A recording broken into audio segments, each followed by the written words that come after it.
Alright, I'm back. YouTube reaction to another video here. This is the rise and fall of Notch. You know, when I was younger, I really liked Notch, right? Creator of Minecraft, for those who are older than me. I mean, younger than me. Can I not hear it? What's going on here? Hold on. I gotta change my volume up. Sound settings. I'm going to headphones. There we are. I'm ready. Hello ladies and gentlemen, and welcome to The Right Opinion, the home of a twat with too much free time, and a legacy, something that I'm sure many of us have pondered. The age-old question beckons: when we all move on from this world, what will we leave behind? The truth is, none of us can ever know for certain, because the moment we pass on, we relinquish most control of the narrative surrounding how we're remembered. People who have been considered controversial and problematic have been recontextualized by their death, and sometimes figures previously revered have had their involvement in some very seedy antics revealed post-mortem. In some cases, a perspective will take centuries to form, and in other times it will take merely days. However, one thing that remains central in analysis of individuals is the existence of art. I use the term art liberally, of course, here. I'm not just talking about a painting or a sculpture, I'm talking about the general product of any form of creative process that can affect someone's life in a meaningful way. An artist's direct words or thoughts may be long forgotten, but their creations will always serve as a window to their mind. What these works may say specifically is often down to interpretation, but there are often general themes that many people identify with, which is what provides them with a following and a reputation. Upon analysis of such content, many of us draw parallels between the pieces and the person behind them. After all, art should be a part of oneself. We enjoy identifying with others, even when it extends to maestros who we could never really hope to get near in terms of genius. The new generation of aspiring creatives, times have somewhat evolved, particularly with the presence of social media, which enables many people to speak more directly to their chosen audience. For those who choose to use it, you may have a close-up on the person behind a beloved work, and based on their behavior, you may be able to make a summary judgment if you want to delve into their works much further. However, for all the benefits that such an experience can provide, it can also play into unhealthy parasocial relationships. One that we've spoken about in the past, particularly when said art may not appear to reflect a person's character. Yes, every now and then anomalies appear on the system. People who may have created something wonderful that many find to be an uplifting and positive force in their life may also have negatively affected others in a marked way, either due to their actions or words separate to their art. This is where the discourse surrounding distinguishing art form from the artist originates. Appreciating good workmanship doesn't necessarily presuppose a complete endorsement of the person behind it. However, over time, the bar for this sort of standard has definitely been lowered a little. With the rise of social media and people perhaps having a bit too much time to argue, this sort of distinction has become more and more regularly employed. Yeah, but when we're talking about social media or online or anything revolving people on the internet, it's always going to step into I feel superior to you, right? They have so much time on their hands that they're going to defend themselves until the day they die. They will sit there and they'll defend every action they've ever made forever. Like, that's just what they're A prime example of such a trend is J.K. Rowling, a previously renowned celebrity who took a political position that was contrary to many of her colleagues and fans. If she'd never sent out a tweet on the matter, many people who probably regard her with disdain would... And I've discussed this before too, don't put things on the internet that you regret or that are political. Like, stay away from being political at any point in your life, especially on the internet, because you're just going to get blasted. If you ever sit down and decide to take a side that isn't directly in the middle, people are going to hate you. Like, half of the world's going to hate you. But even if you don't choose a side, people are going to hate you. And if you stay in this little bubble, you got to be like, people like to say the safe space, right? But it's not just being safe. It's called having no generalized opinions. You can't throw your opinions on the internet and it be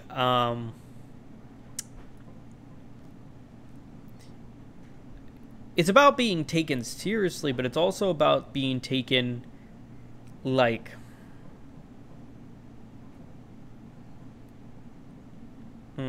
how do I put that? people that grandstand don't really have any political view, but people that grandstand can ignore most of the drama that goes their way, if that makes sense. Still adore her. Humans are complex, multifaceted creatures, many of whom are deeply troubled and don't necessarily benefit from the public spotlight, sometimes leaving us to wonder whether we knew them as well as we thought we did, and perhaps wishing we didn't know them quite as well now. This is what leads us to probably the most quintessentially Gen Z example, a gentleman by the name of Markus Persson, or as he is known to many online, Notch. It's about having it feel like a game. Like, what would you expect a game to do? Let's take the current speed and direction of the target and multiply it by some kind of constant. Notch is a Swedish game developer who in 2009 began a humble little project known as Minecraft. I feel like I shouldn't have to elaborate too much here, but Minecraft is a sandbox video game which enables the user to build a multitude of structures and face off against a variety of monsters who descend upon the player at dusk. It has 4 modes: creative, survival, hardcore, and adventure, each for its own type. I think everyone knows Minecraft nowadays.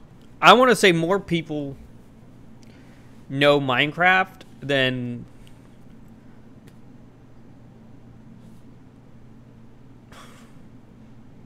people that watch the Olympics. Type of gamer, allowing for a very broad appeal indeed. Over the last decade and a bit, it has amassed cross-platform sales in excess of 230 million, making it the best-selling video game of all time by a significant margin. It has also received numerous awards, franchised itself to a dizzying extent, and established itself as a cultural force to be reckoned with. Its timeless appeal being typified by its continued creation of public figures who are likely just as publicly visible as the man behind the game. But in a way, I suppose it makes sense. Many individual developers are barely a fraction as well known as the games they create. They're most comfortable making the magic happen behind the scenes, and in the case of many games, it's hardly a singular effort, and very few people end up being standout figures. Audiences can't expect to learn the entire roster of a video game studio. Notch was different though. As the figurehead behind Minecraft, he set himself apart from faceless corporations and created a unique bond with his audience, utilizing the game's network and accompanying social media platforms to create this almost legendary figure in gaming circles who would interact and respond to feedback from many of the devoted audience. To many, Minecraft and Notch were inseparable. Well, until they weren't. Yeah, maybe, I don't know. Were you the Minecraft guy? No.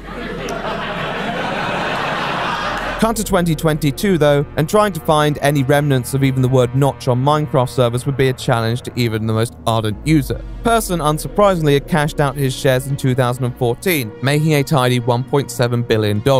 And adopting a lifestyle that supported that. In many ways, he had done what many creatives wish they could do: walk away with a shit ton of money and have your legacy commemorated and honored by many users and creators. However, barely a couple years after he'd become a billionaire, Notch began to publicly head down a curious path, one that gradually became more and more questionable to those who looked on, and eventually resulted in Microsoft, the company who had bought out Minecraft, to cut all public ties with him in the hopes that a PR nightmare would be averted. And this is what I was going into before, right? You can't post your opinions online without being hated. The almighty HR department of any company will get on your case, or public relations, or your social media grandstanding that I always like to bring up. You will literally be hated if you share your opinions without accepting everything. You know, like, for me, I don't really judge anyone for their actions on the internet. That's just not my style. But people do. People will go online, you'll go on Twitch, you go on Twitter, and people will just post the dumbest things and then be hated for it. Now, sometimes it gets them more popular, but you can't just exist in this world without being... You can't exist not in this world, but on the internet without someone despising your very presence. It doesn't happen.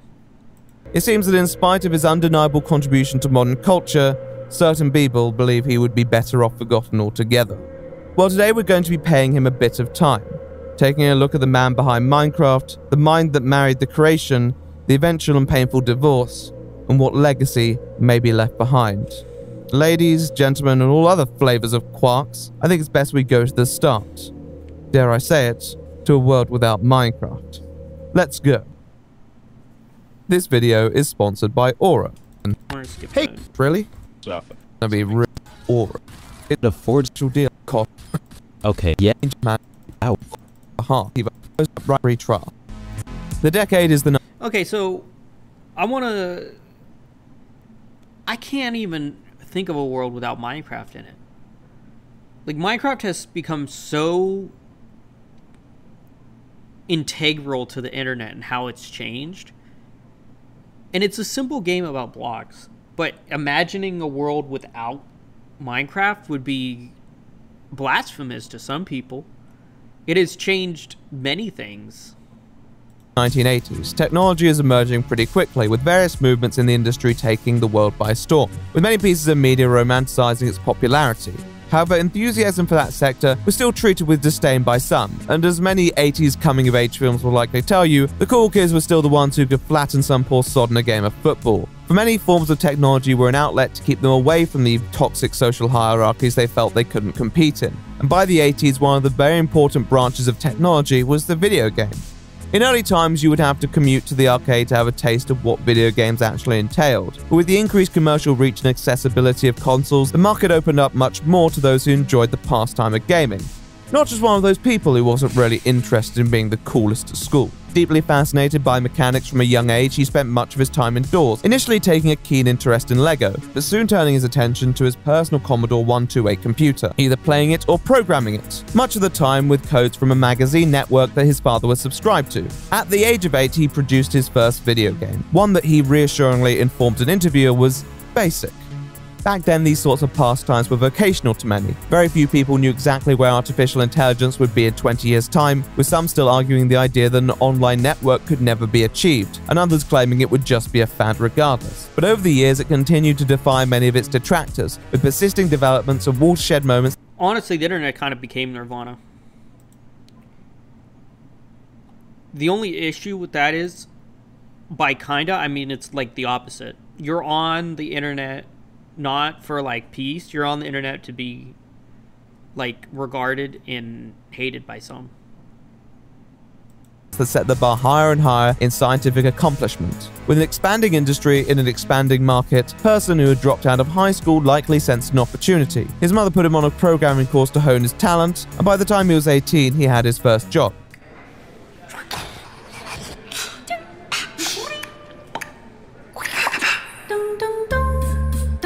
After a few rocky periods in between, he was one of the first developers hired by a Stockholm-based company then known as Midas Player, later to become King, the corporation who made the legendary Candy Crush saga, inescapable from the daily lives of all, from our phones to our skylines. Person worked on a fair few games during his 4 to 5 year stint at the company. However, he always kept one of his eyes on a few side projects that he would work on in his free time, developing a fair few games to boot. In 2006, he released the Java-based game Worm Online, a game he had developed with longtime friend Rolf Jensen, a sandbox MMO where players could construct buildings, mine for materials, and craft tools. Sound familiar? Well, there were a few differences. It's definitely a bit more complex, probably leaning more into games like RuneScape for its more detailed visuals and skill level system that provides people with a clear roadmap to... I don't like RuneScape. How many people are going to hate me now? A ton, probably. I just don't think it's interesting to me. It's just not that much fun in my, like, genre that I exist in. Mastery of the arts. However, there's also a more factional element that allows people to join villages and alliance, declare on others if they want, alongside a religious system that allows people to worship a certain deity, each one having their own unique perks. It provides an arrangement where users essentially create their own lore and history within the game. It's a clever system, and the game does appear to have some popularity to this day. But in 2007, the year after Worm was first released, Notch stepped away from his commitment to the game and the studio, then known as Mojang Specifications AB. Despite moving on from this venture, Person wished to retain the namesake Mojang for his next project. However, afraid of market competition, Midas Player barred him and all employees from making games in their free time. However, clearly valuing his individual creativity, Notch responded by quitting his job, taking up work. Genius.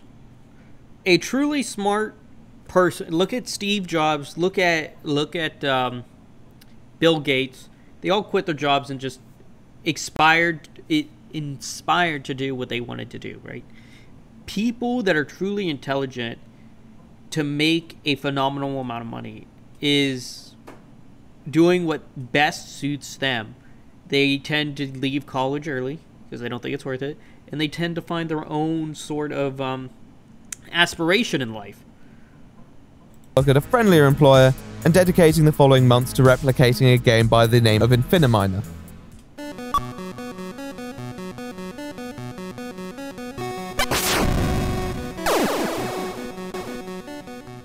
Infiniminer is a block-based sandbox game in which a player harvests minerals by cutting through procedurally generated maps. Sound familiar? Well, yeah, this one should really. Infiniminer was released by indie developer Zachtronics, named after its founder, Zach Barth. It wasn't particularly hyped on release and hadn't created large groundswell after, but it caught the attention of Marcus, who said that although it had clear character, still left a lot to the imagination. At the time, Marcus had been working on a project known as Ruby Dung, a base-building game in which he had experimented with a feature that enabled first-person perspective, but ultimately felt it was too undeveloped in its current format. Although Persson admired many aspects of Infiniminer, he wished to create an environment that leaned into the more RPG theme, one that would emphasize survival in the wilderness. He also wanted to focus on details of the in-game experience, sound effects that would relate to each individual action, and how a player base may respond to that.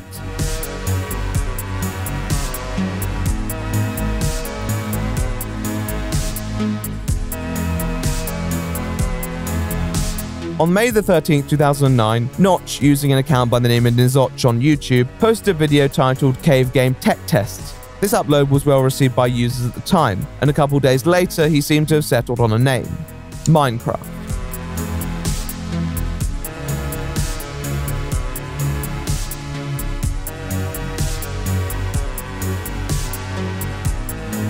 In this time, Notch continued to post updates to his YouTube channel and personal Tumblr blog that followed progress on the game pretty closely. 4 days after posting Cave Game Tech Test, he opened up the game to the public, providing users with a link if they wish to play it themselves. Notch predominantly used forums for the independent game source to distribute his new project, the same one that he had found Infiniminer on. There wasn't any real big promotional push, nor was there any large investment from companies who believed in the project. It was the true definition of an indie game. Just over 20 years after he had created his first game on the Commodore 128, he had published a humble sandbox game on Java. But the world was a lot larger now and dominated by companies who had a million times the resources of a person like Persson's. Indie games were a dime a dozen, and Notch's couldn't have been that unique, right?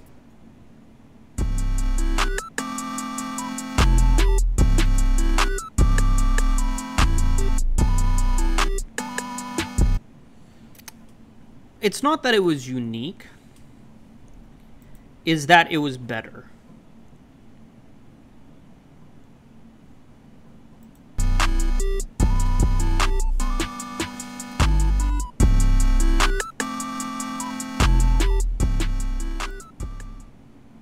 Very few people know when they're making their magnum opus that it will be their magnum opus.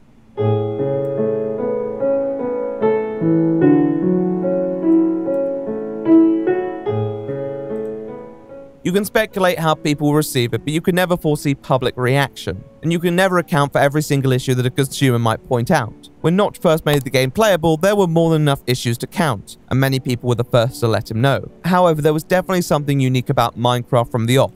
I'm not going to go through every detail because there are creators out there who are much more enthusiastic than me and have made far more in-depth videos. But I think the best way to summarize would be to say that it, on one hand, being a rather simple sandbox, allowed for a rather broad range of virtual realities, one where a world could be built around your vision. At the same time, the RPG element, the first-person perspective, gave it a more competitive element and rewarded a person for proficiency and skills required for survival. Whereas Notch's previous game, Worm, had a system built on levels that was meant to supply an outward motive for mastery, Minecraft was inherent.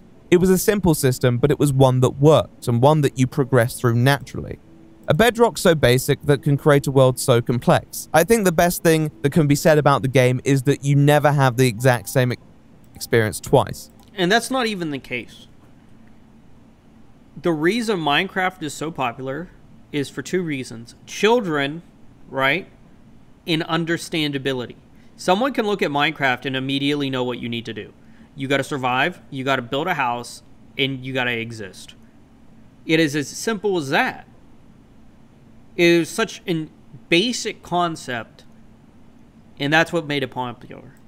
And for many, that was embodied by the existence of Minecraft. Especially because it has the familiar infinite, aspects were there, you never had to relearn the fundamentals. There was never an alienation of experience, and many of the processes were as simple as a few clicks. But the opportunities branched off each time you decided to take your experience to the world in a new direction. The visual design was unvarnished, making it undemanding to PCs and accessible to many users, but still retaining its own charm and feeling that it was intentional. It was also assisted by a bare-bones yet effective soundtrack and sound design by C418, another frequent user of the independent game source forum. His work can be identified by most from a single chord, and that's impressive.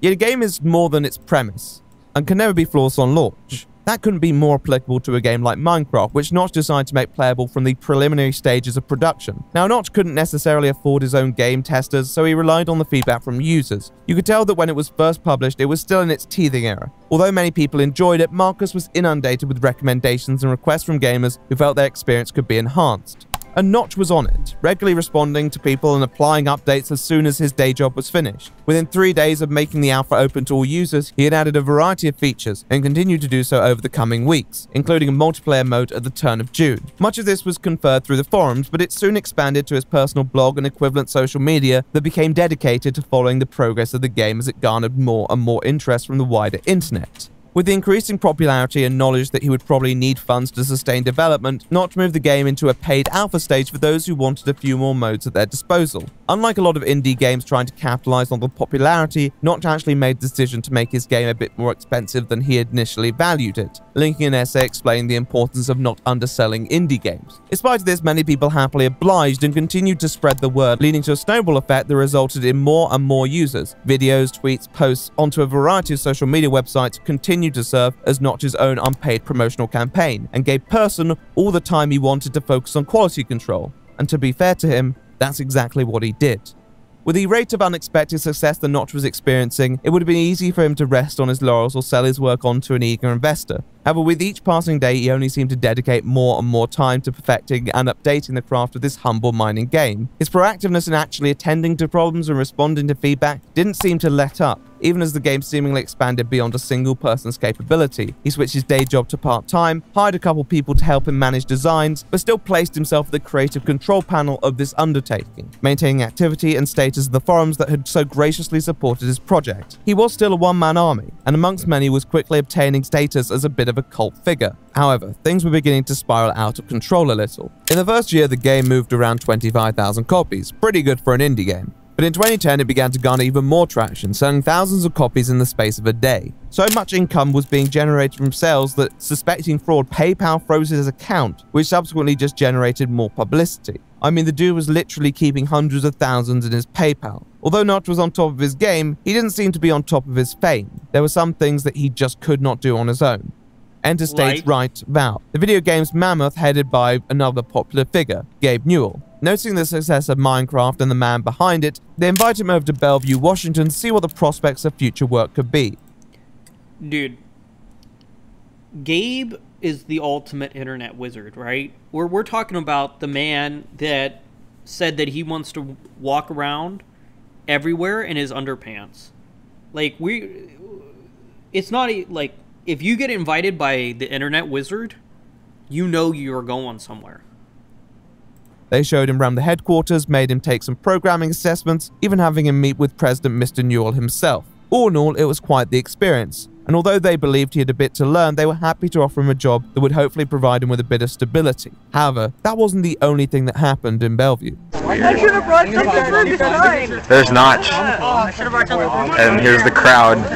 When Notch announced he was traveling to Valve headquarters in the US, many people asked him if a meetup was possible. Persson, thinking it could be a nice initiative, decided to announce the meeting on his Tumblr blog, jovially labeling it MinecraftCon, stating that it could be a good idea, even if it's just 3 people sitting around in uncomfortable silence for 20 minutes. It wasn't quite that though. In fact, over 50 people turned up, including one person in a full creeper costume. Although it didn't last for more than a few hours, it might just have been enough to convince Notch that although Valve's offer was likely flattering, there may be something more worthwhile in what he already had. So he turned down the move to Valve and instead called up his longtime friend Jakub Pulsa, expressing that Look, Valve is an amazing, amazing company, right? We all know that. Steam exists and it's the best.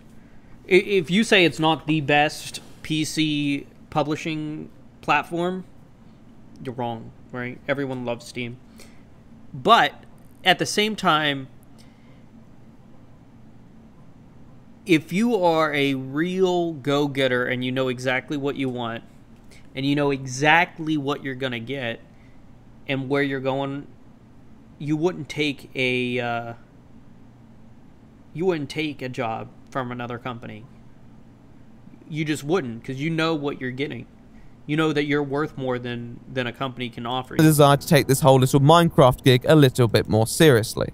But was that what Notch wanted? Before Shopify, were you wondering, where are my sales at? But now you're selling with Shopify. You're easily selling online, in person, and beyond. Discover how millions of entrepreneurs use Shopify to ignite their selling. Sign up for a $1 per month trial period at shopify.com/YouTube audio.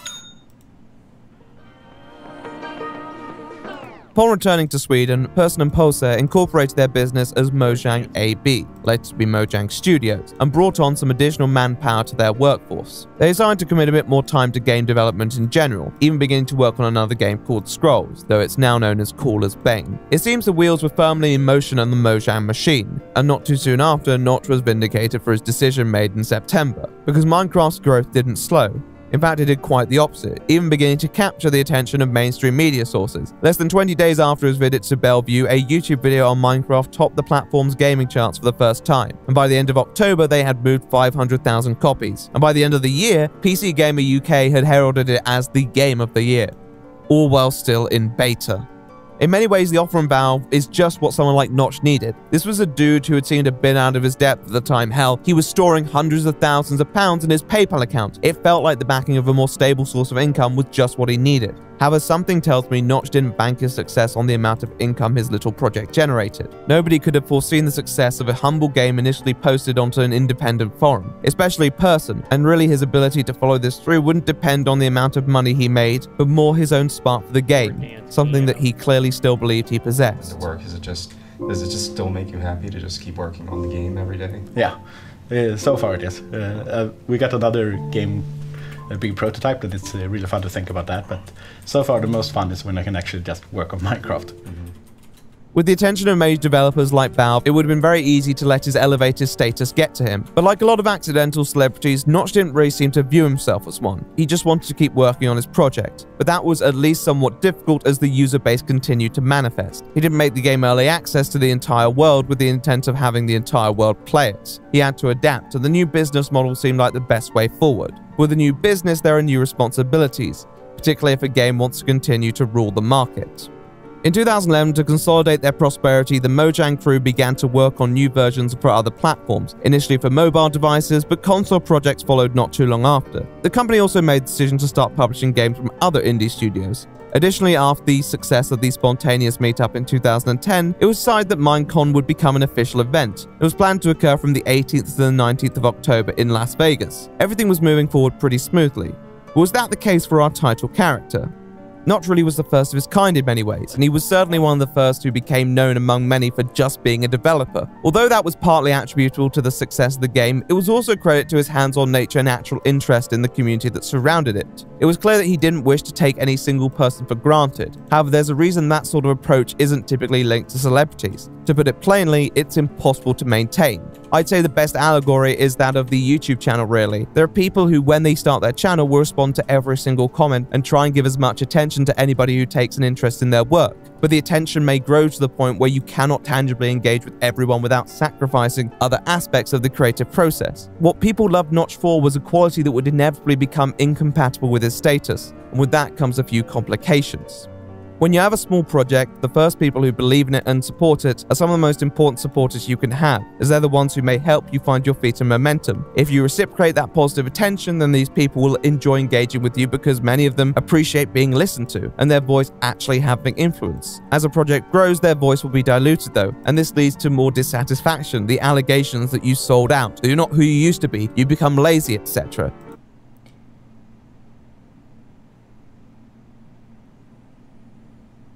It's not that he's become lazy. He became how you say it?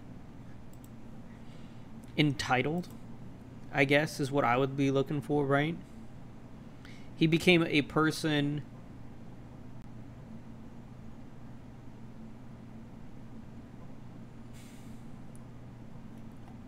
that, how do you say it?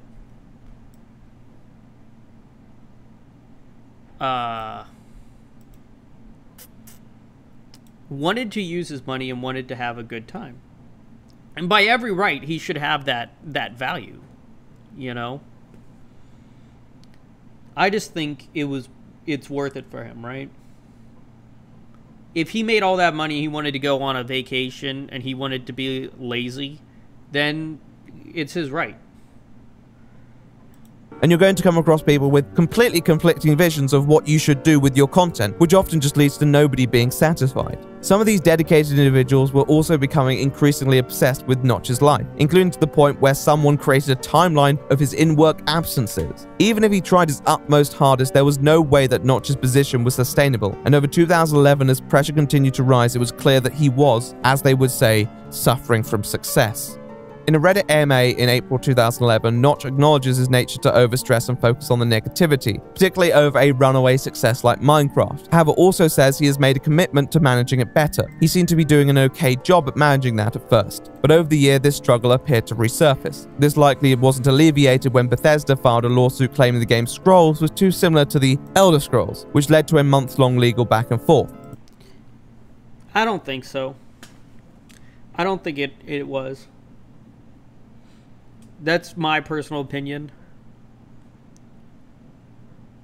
Notch prevailed, but at what cost? This seemed to climax in the 2011 Minecon, which also marked the official release of Minecraft. There was every reason to celebrate. However, it was marked by an incident involving a couple YouTubers, part of the channel known as the Yogscast. I guess it's fixed. I watched the Yogscast going up. I did. Like, I think everyone that grew up in that time period probably saw some Minecraft videos. Now? I don't know. Never? I didn't and think so. We're finally going to go through it. I'm excited, Simon. Oh my god. I'm terrified. But we got backup. There's 4 of us now.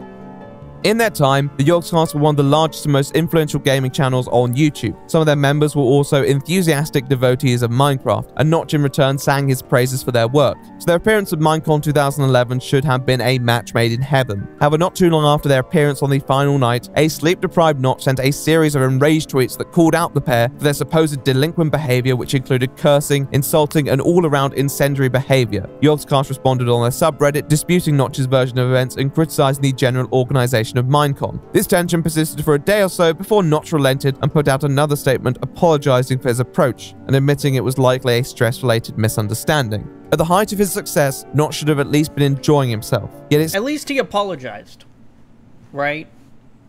At least he apologized, but at the same time, anyone can have a reason for getting upset, right? Can we really hold it against someone for being a douchebag randomly? Like, the answer is yes, you can. But at the same time, what do we know about Notch's life that led him to being a douchebag in that incident? Well, I don't know. I'm not sure.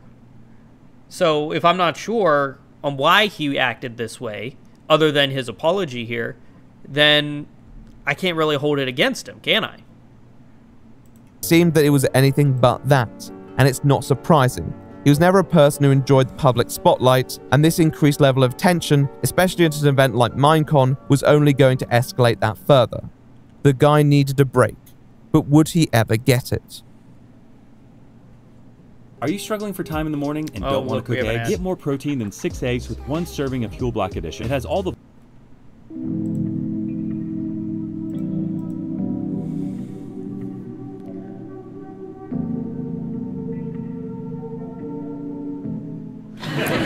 What about the gaming world?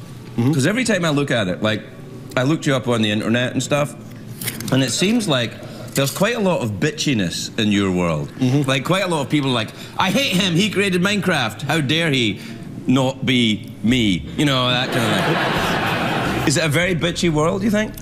As noted, Notch's approach to management wasn't really one that adapted to the levels of attention that he received. He didn't do it badly for what it was worth, but eventually you can't keep up with the continued public analysis of your existence, particularly when it's committed to a game that should really enable you to block out the world around you. So approximately a couple weeks after the official launch of Minecraft and Notch's little incident with the Yogscast, he announced he was stepping down as head programmer. The title of the post is in Swedish, a statement meaning "with those words I hand over the microphone," with the rest of the short blog elaborating on a statement. The new head designer, Jens Bergensten, also known as Jeb, had been working hard on developing the game Scrolls. Person was impressed by his work and felt like he was the right person to take the game forward. He doesn't really talk too much about his own mental state, only saying that he will rest for a while, but intends to continue to help out Minecraft. With all things considered, this was probably the right decision. It would ease the public expectation while still allowing him to offer insight and ideas for his brainchild. Bergensten is by no means anonymous, and I don't want to suggest that, but Notch was still the face of the company in many regards, just one that had been stretched a bit too thin over the past few years. But would that be enough? Well, I think once you're extremely popular, like once you've determined that you're in the public view, it can be very stressful because you're gonna go to these meetings, you're gonna go to these interviews, and everyone wants to hear your opinions on stuff. Everyone wants, you to do all these sort of things, and it just doesn't happen, right? It breaks down your mental state, because if you slip up anywhere, you're gonna freak out,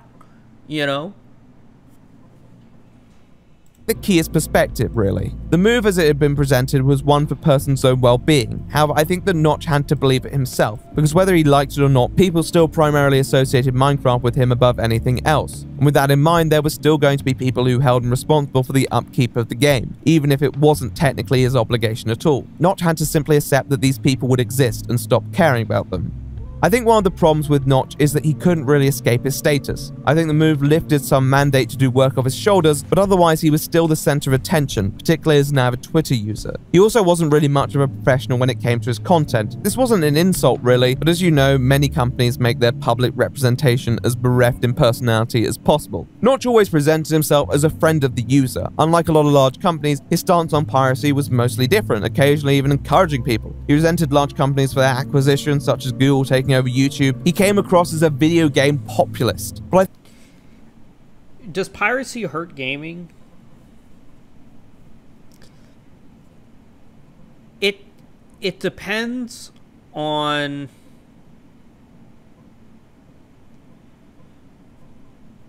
what you do with it, right? If you stream it and you get other people to buy it, then no, it doesn't really hurt, I don't think. Because you're not really thieving anything, you're sending it around. But I think it's not good. It's definitely not good. I think having such stances is always going to come with its perils. Notch was still a significant force in a lot of decisions made around Mojang. Sure, he wasn't the #1 guy for design, but as I'm sure he found out soon enough, running a company came with more than enough baggage of its own. And eventually, although you can find his position as an advocate for consumers respectable, you soon realize why a lot of companies don't have that sort of representation. Ultimately, Notch still bore the brunt of the decisions made by the company, even ones not made by himself. So he was regularly bombarded with requests that he could not fulfill without going over Jeb's head, something that he had pledged not to do. However, if he didn't enact those changes, he'd be subject to a litany of rather unpleasant words, something that he took more personally than he should have. He was an inherently high-stress person who wanted to solve every person's issue but knew he shouldn't. Being the video game populist isn't easy when he was no longer the friendly game developer behind the screen and had a multi-million-dollar franchise to oversee. In the end, Notch became much more preoccupied with covering the decisions that concern business, sometimes dealing with complaints from large companies who weren't happy that people were recreating their content in Minecraft. On the other side, people were dissatisfied every time he made an executive decision that people felt may have... Here's the thing. If someone recreated their content in Minecraft, you're not going to sue over that. The game is creatively meant to be used for that, and he didn't make that person make it in their game. The game is just to make whatever you want. So these are all null and void. Like if they're trying to sue him over what someone did in their game, you can't. Minecraft is some purchased, and if you go to court over it, you can say I just made a game. I did not, give the tools to make another game inside my game.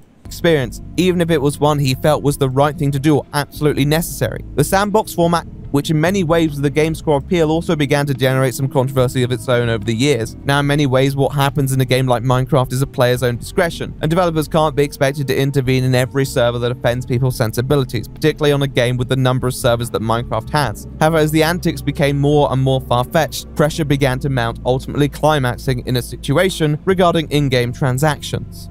It was mid-2014, summer was approaching quickly, but it was not all sunshine on the Minecraft servers. Discourse had flared up on Twitter, as it always does, on the issue of donating to servers that offer certain services. Responding to this, Mojang spokesperson Owen Hill explained that although people are more than welcome to donate to servers, it couldn't be in exchange for equipment that gave you an in-game advantage. Soft pay to win, essentially. However, many users didn't agree with this and began a hashtag titled Save Minecraft. Although this stance was not new for Mojang, they were not known to have enforced it, and this newfound attention drew ire from many users who felt there were many good servers whose existence relied on such transactions. Notch, frustrated by the decision surrounding the topic, did what he did best, and took to his personal blog to write a response explaining his perspective, and explained that nothing had changed. This had always been their stance on the matter, as written in the EULA, the End User License Agreement. They did not want to sacrifice the don't pay for the gameplay principle that had motivated them all this time. Nevertheless, the user base did not subside, some of whom pointing towards the recent Minecraft Realms release as being a motivating factor for Mojang's decision to turn their attention towards other paid servers. Realms was launched the month before and allowed a person to pay £8 a month to have private servers for up to 20 friends. This large-scale service drew comparisons that maybe Minecraft was trying to decrease competition, not truly acting in the interest of users, which likely provoked a more cynical response from gamers.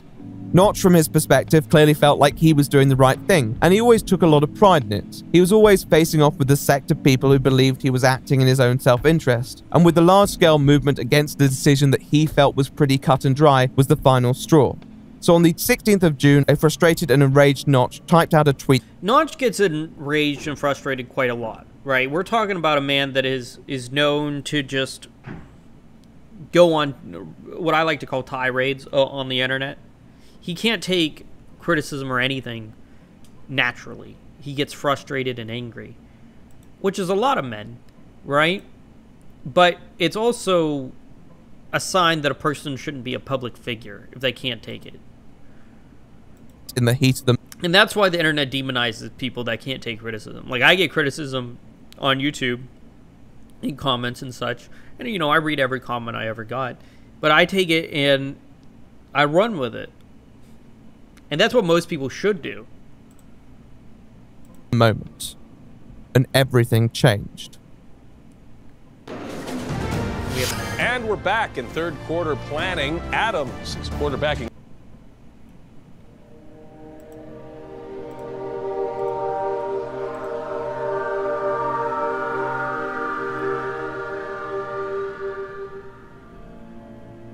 Anyone want to buy my share of Mojang so I can move on with my life? Getting hate for trying to do the right thing is not my gig. The tweet in question wasn't a serious business proposition, but it did catch the attention of a few serious businesses who contacted Notch's colleagues and asked him if he was for real.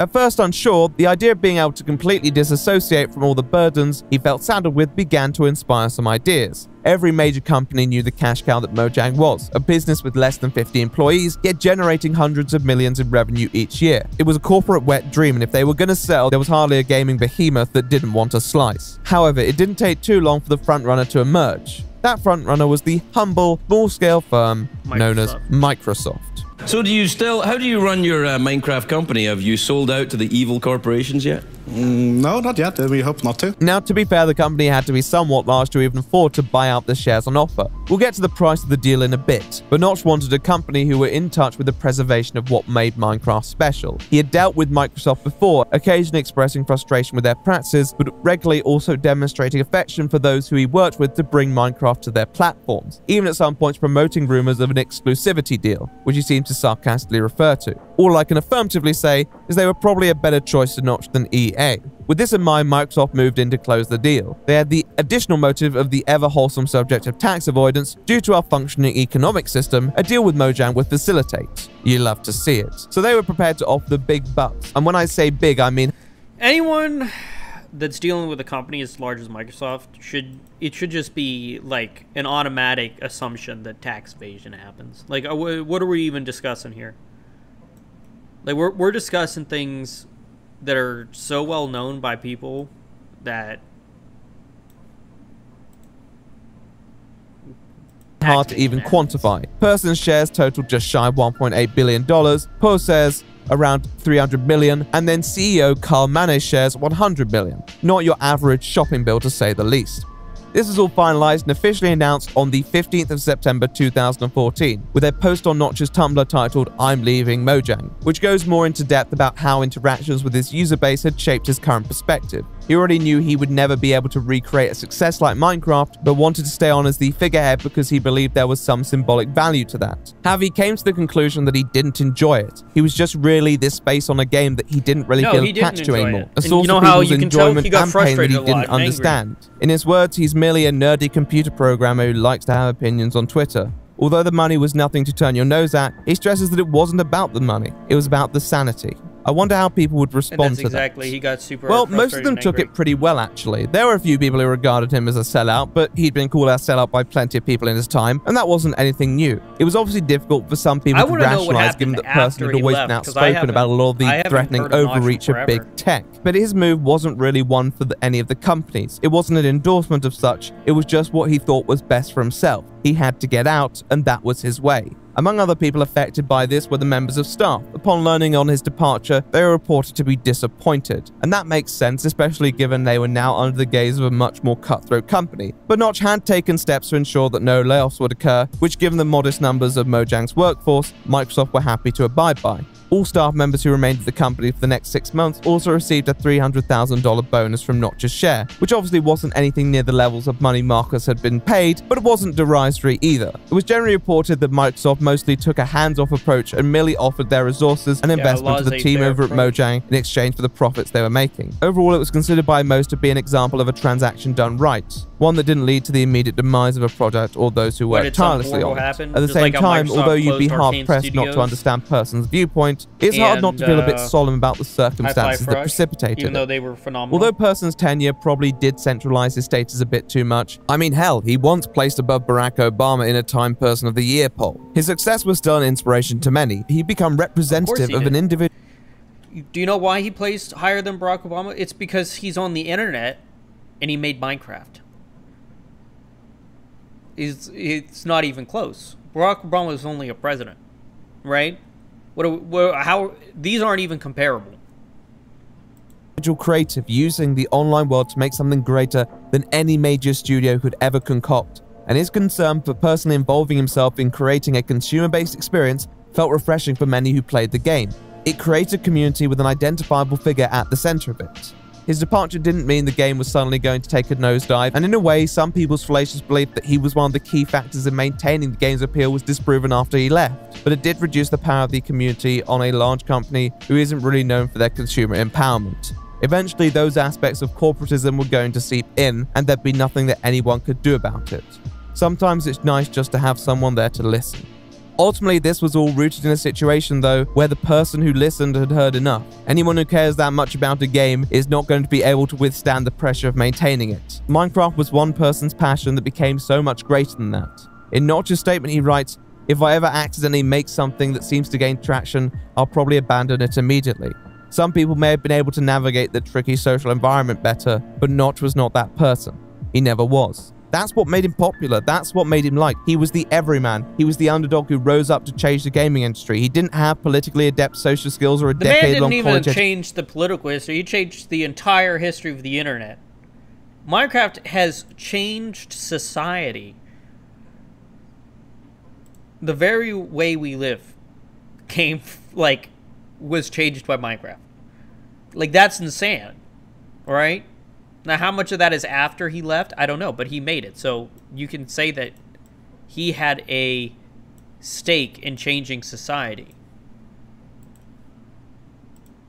He was a guy who just did what he felt like doing. He showed that the stereotype of the nerd staying in his room on his computer wasn't as negative as some thought it to be. In the end, the popularity made his status untenable, though. He couldn't be everybody's everyman, but he still walked away from a game that would revere him as one of the greatest examples of independent enterprise in modern history. Well, he could have. I don't always have 1 to 2 hours in my day to actually prepare a meal and then clean up after.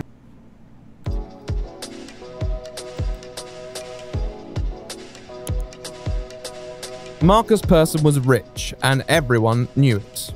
It's hard not to let success change you in some way, and often you should change with success because it typically places you in a different position than one you were in previously. Even if you didn't intend on becoming famous, if you're going to continue operating in that domain, you have to adapt. While he was working on Minecraft, Notch seemed hesitant to do that. In 2011, he made over $100 million, and his response to questions on how he was going to spend it was perhaps obtaining a driver's license and a car, almost comedically modest. When he did splash out, it was only really with other people, such as work trips and conventions. He obviously cared less about his shopping bill than most, but he never seemed to let that wealth distract him from the lifestyle that he was accustomed to.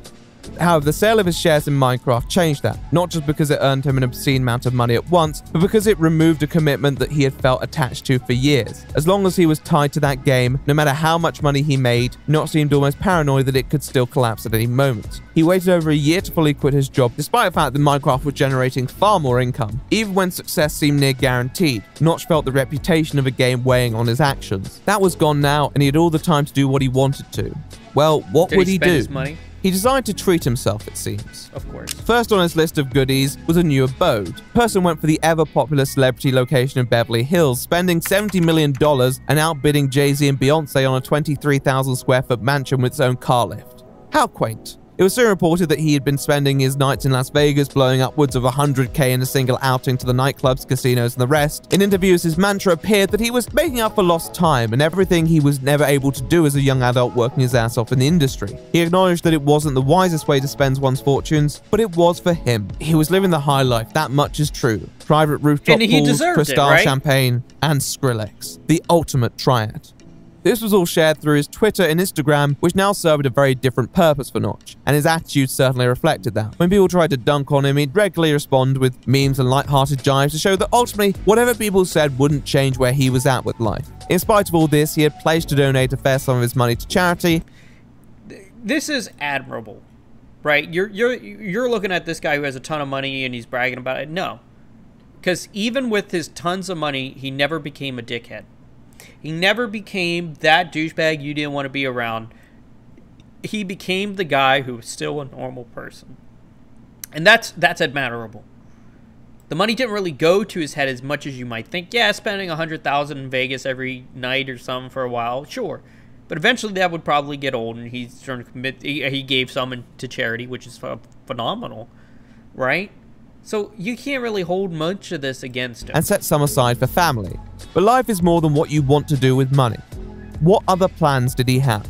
Well, it appeared uncertain. On the 3rd of March 2015, an interview was published with Forbes that delved into the headspace of Notch following the sale. It reported that he had since started a new company known as Rubber Brain, located in central Stockholm. Him and his colleagues had been throwing around some new ideas and occasionally testing them, but mostly just trying to have a good time. Whatever their plans were, it wasn't to create a new blockbuster. On the question of his place in the current gaming environment, he didn't really know where he wanted to be. But one thing was certain, that he hadn't regretted selling his shares. He just wanted to pass away the days having a good time with his friends. But how long would that last? I can respect him for that. If he just wanted to get out, sell his shares, and have a normal life, it is obvious that he was not ready for a public lifestyle. You know, he didn't want that. He wanted to be a normal person and exist with his friends. And I, once again, can admire that. I can admire that he sat down and was like, I'm going to sell, you know, he probably could have made more money keeping it. But it just wasn't for him. I have a good friend who posited a principle in a philosophical discussion we were having a few months ago. The necessity of human struggle. His argument basically suggested that we as people need to experience some aspect of adversity to truly feel fulfilled. He likened it to a room that closes in on a person, the idea that many of us need those walls to push back against, something of a challenge, or else we ultimately lose our own purpose in the world. Now, obviously, some people struggle far too much and other people get by alright without struggling. But I think there is a relevance, particularly for people who are used to some form of pressure, to have that completely removed from them. It's a very difficult environment to adapt to. Struggle is relative, and if you spent your whole life with this strong sense of purpose, to have yourself completely absolved of that purpose is quite jarring. And barely a few months after the Forbes article was published, Notch's celebratory tone appeared to take a turn towards something more pessimistic. On August the 29th, Notch sent out a series of tweets that appeared to lament his current lifestyle, initiating with the statement, "The problem with getting everything is you run out of reasons to keep trying, and human interaction becomes impossible due to imbalance." Notch then proceeds to talk about how although he has everything, he feels completely alienated and unable to create a human connection with those around him, especially on an intimate basis as people find his lifestyle overwhelming. He also he probably comes off as strange, right? Everyone that develops anything as like intricate as like Minecraft probably is, you know, can come off as strange. But he needs to he developed a lifestyle that wouldn't be considered healthy, right? And no matter how much money you throw at a problem, if you're not a healthy person, no one's going to be wanting to exist with you other than for your money. You must be a genuine person. Now, I'm looking at Notch now. I'm seeing, yeah, he seems pretty genuine. He seems like a great guy. But he doesn't understand how, you know, to relate that to other people. And that's fine. There's plenty of people on the internet that just don't go out or do anything. He seems frustrated at the fact that many of his former colleagues still seem to resent him, despite him believing that he treated them well. When one of the employees says that much of the response was just the initial shock, he completely flips out on them, saying, "Fuck all of you," which seemed a bit much for many people at the time. He had no trust. That seems like a form of bipolar, right? He can't take criticism. The world around him, and it showed. The meltdown may have been momentary for many, but it certainly outlined a real cloud to the silver lining of selling out. Unfortunately, Notch had reached this stage of success and influence where people treat you differently because of it. Even people close to you can seem distant, and you can't really trust their intent. You need mental fortitude to manage that, and to be frank, Marcus was a somewhat fragile person. And once the initial euphoria of that newfound wealth wore out, he probably wondered what was left. This brief tirade inspired a few reports and response articles from people who didn't necessarily have great sympathy for his predicament, but probably prompted the same suggestion for a solution. The person needed to find a way to alienate himself from that wealth and status. It's not an easy solution to undertake, but the problem will continue to be inescapable as long as he had nothing to work for and nobody to actually share it with. Snoop Dogg even weighed in on the matter, reminding persons that knowing who your real ones are is much more important. I had spent money, had money again. Find your loyal folks. Dude, Snoop Dogg, some of his songs are offensive, right? But man, is he a good guy. Like, this guy has stayed with his wife, his kids. He just seems like a good person. He was at the opening of the Olympics, by the way. By the way, you can know when this was made because the opening of the Olympics was yesterday. Than any material wealth.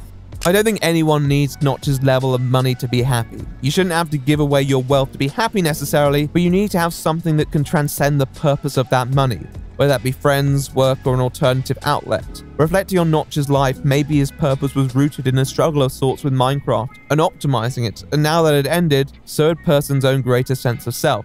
Marcus Persson was rich, and everyone knew it, but for someone like him, that was seeming more like a curse than a blessing, and his rant, although aggressive, was to show great vulnerability. He needed something greater to latch onto, but maybe we got something worse.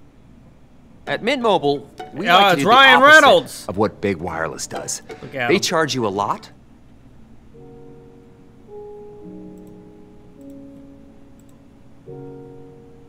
A few days after his venting session on the social media website, Notch decided to respond to those who suggested that he give his wealth away, stating that money wasn't the problem, it was the lifestyle. And although he may not be wrong, if you let your money influence your lifestyle, then you're feeding the problem. And less than a couple months later, he was back in Vegas. He seemed to attribute his current downcast mindset to the success, but he'd been This guy's self-destructing, right?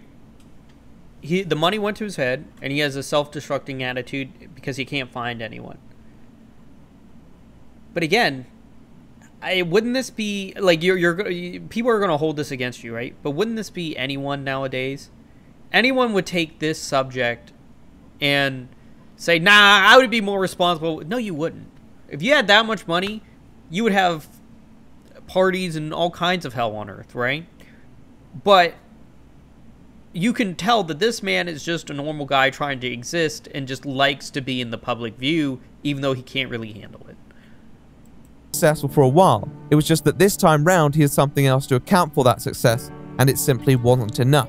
It distanced himself from nearly everyone in his life and made him untrusting of the world around him. Notch was the paranoid wreck who had no idea of where he was meant to go from here, and expressing it online wasn't going to help, as the whole place can often feel like you're headed in circles. You think that after he sold his shares he'd have a lot less to say on the World Wide Web, but for someone who didn't want to be the center of attention anymore, he often still seemed obsessed with social media platforms. In his departure post, he characterized himself as a nerdy computer programmer who likes to have opinions on Twitter. But it seemed more than just the occasional hot takes at this point. To be honest, he seemed ever more invested with the goings-on around him, and that only continued to manifest itself as the online world became increasingly political. As we all know, 2016 was a strange time for the internet on reflection, particularly with the cosmic rise of Donald Trump and the general movement towards anti-SJW content that seemed to target people who were not always the best at expressing their beliefs. When working on Minecraft, Notch had generally seemed to adopt quite progressive ideas towards his game. Although not overtly political, he said that every character was genderless and that people had a right to interpret each of them to their own liking. It was part of Minecraft after all. The fact that an individual can have an experience. Notch was smart, right? He described his characters as genderless, okay, and can be interpreted any way you want. Now, you got to listen to those words. That is a free argument from all pain. Any argument or any criticism that goes towards that, you're safe. Because then you can quote yourself. It's written down, as shown here, written down. I said interpretation is of the person playing the game. It says it right there.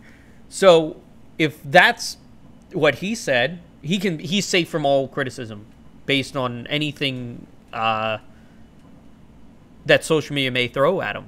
Not to them. Despite not explicitly endorsing anyone before 2016, Notch was someone who would have been mostly aware of the discourse within political spheres. And throughout 2015, he had mostly expressed disdain for the prospective Republican candidate, Donald Trump, calling him a loon, and exhibited genuine confusion at people's belief in his suitability for office. He'd interacted with a few YouTubers who expressed anti-SJW beliefs and stated that he would support Bernie Sanders if choosing between him and Hillary. As the US election approached, and there was his mistake. He went online and made an opinion, and he shared it. Uh-oh. Now half of America hates you. Congratulations. If you want to exist on the internet, you can't be original, you can't have public opinions, and you must be normal. Right? Just how the world works. I say my commentary on a lot of these videos, and people seem to like it. Thank you, Internet. Thank you, YouTube. But I would be far-fetched to ever say something as dumb as he just posted on Twitter, because everyone in the world is going to see that now. And now half of the world doesn't like you. Or half of America. He seemed to become more and more invested in the issue, though. Although he's vocal that he was not a fan of Trump's, he turned most of his ire towards Hillary Clinton, who he felt had acted dishonestly. I'm not going to go into every single detail regarding his political beliefs at this specific point in time, but as election day approached, his stance on Trump continued to soften, and eventually he admitted that if he was forced to choose between Trump and Clinton, he would probably choose Trump. This wasn't an exceptional stance at the time, particularly online. Yeah, well, Hillary Clinton was uber hated at the time. People's resentment for Clinton was very palpable, and many didn't want her to win just for the principle that they thought the Democrats had the opportunity to present a genuinely radical candidate. Well, at least by the standards of US politics. Trump became the anti-hero, anti-establishment figure that, in spite of his very visible flaws, became a punishment to all those happy to settle for a miserable status quo. Therefore, although his opinions were a little outspoken for a person of his status, these didn't exactly strike anyone as truly frightening. I think establishment is a very important word to use when analyzing these these figures, because Notch is an independent game developer who cared deeply about the game he designed, similarly saw himself as a figure. Here's the thing, right? If you are an independent developer or anything that doesn't revolve around politics, unless your channel and your topic is politics, just don't bring it up. It can only lead to heartache. You can only lead to pain and suffering talking about it. Because someone will always have a difference of opinion on you, and then you'll be hated. Taking on the long-entrenched bureaucracies and structures that they employ to stay in power. He'd always believed that many of the industry players sacrificed user experience for their own gain, and they would try and oppress any actual innovation. Notch was one of the few large gaming entrepreneurs who didn't outwardly attack matters like piracy. He was an advocate for the little guy and in-game experience. Additionally, he had always been largely skeptical of national governments and expressed deep concern about a surveillance state, particularly that relating to the US. That is where we introduced the sort of SJW that he also seemed to rally against during the election of Donald Trump, additionally accrediting their behavior as much the reason that the Don got elected. The sort of political correctness that many of them preached was not something that Notch had ever related to. Sure, he wasn't the sort of person who was particularly offensive or hurtful to people, but he always saw issues like freedom of speech as being non-negotiable. He saw any attack on it as an act of tyranny designed to oppress people who may speak truth to power. I think everyone believes that. If you hate freedom of speech, if you hate that you can't, in America, that people say what they want to say anytime, if you believe that people shouldn't have the right to say what they want to say, then get out of here, dude. That is the #1 rule America should believe by. And I think every normal person would agree that freedom of speech is not only existing, but the truth to the world here in the States. Like, it is our form of freedom. He wanted to fight against what he saw as this corporate sterilization of people's expression. He was also becoming increasingly involved in issues relating to the treatment of, quote, white men, and the use of identity politics in general. Now, I wouldn't describe any of his positions as hateful, or even with the intent to do harm at this point. Sometimes I think he spoke from a point of genuine frustration towards toxic factions in many movements who were advocating for otherwise righteous causes. However, they can play hand in hand, right? Righteous causes and political factions can formulate because people lie about what they want. People lie about being part of something just to say. People aren't genuine. That's what I want to say. If you're on the internet, this is a rule of the internet. Please, if you haven't looked up the rules of the internet, do it. Rule of the internet. If someone says something, it probably isn't genuine, right? Unless you can know the person and can have enough evidence of a photo or video, it's probably not their genuine take, and they just said it to get more popular, because that's what everyone really wants. His frustration didn't subside in the year following, particularly with the online world further contorting. But come on, buddy. We have a major projection right now. Donald Trump will take Ohio. And CNN projects Donald Trump will carry the state of Florida.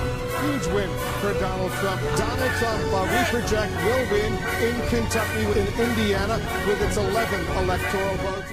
But why should it matter to someone like Marcus Persson? The dude wasn't the target of this, and it's not like his freedom was being affected by it. Well, at the start of 2017, a few large YouTubers, most notably PewDiePie, came under scrutiny for their behavior online. At the time, many who sympathized with these creators saw large corporations punching down. PewDiePie was joking. People can't take jokes anymore. Like, can Filthy Frank come back and make some jokes? Can we bring him back? Because I'm pretty sure he would be canceled if he said anything that he remotely said on his channel nowadays. He would be hated. And that's why we need him. That's why we need people like him back. on the freedom of expression previously held by many creators, whether or not the humor was in good taste. In particular, this sort of battle emerged all over the internet between traditional standards and the sort of Wild West approach that other parts of the online world possess, and how increasingly influential in modern culture they were becoming. The online world and their communities were facing down reproval from many angles, especially from those who felt it excluded and alienated marginalized groups who deserved a space as much as anyone else. This all then reached into the video game industry, particularly given the aftermath of Gamergate, something that Notch had previously stayed rather neutral on, but now seemed to feel quite strongly about. This criticism of the current online culture was often advocated by progressively identifying people, the SJWs per se, who were also vociferously anti-Trump. I think a fair few people who were attached to that sort of Wild West of the internet drew a correlation between Trump and a specific way of online life, particularly that freedom of speech, given how Trump... Look, saying what you want to say is fine, right? That's what we want in this world, saying what you can say. But hating anything and anyone for any reason is not good. That is not a good standard to live by. You shouldn't go around hating things or hating people for how they act. Now, if they're acting like, you know, tearing their pants off in a diner, that's a different story. But them just saying their opinions, like, yeah, they don't agree with you and relate to that, but just don't demonize them for it. You know? Was a pretty unfiltered person, to say it lightly. Well, with infinite time and money, I guess Notch had finally found another struggle, but was this one worth fighting for? The stories I've told you are real. No. Yeah.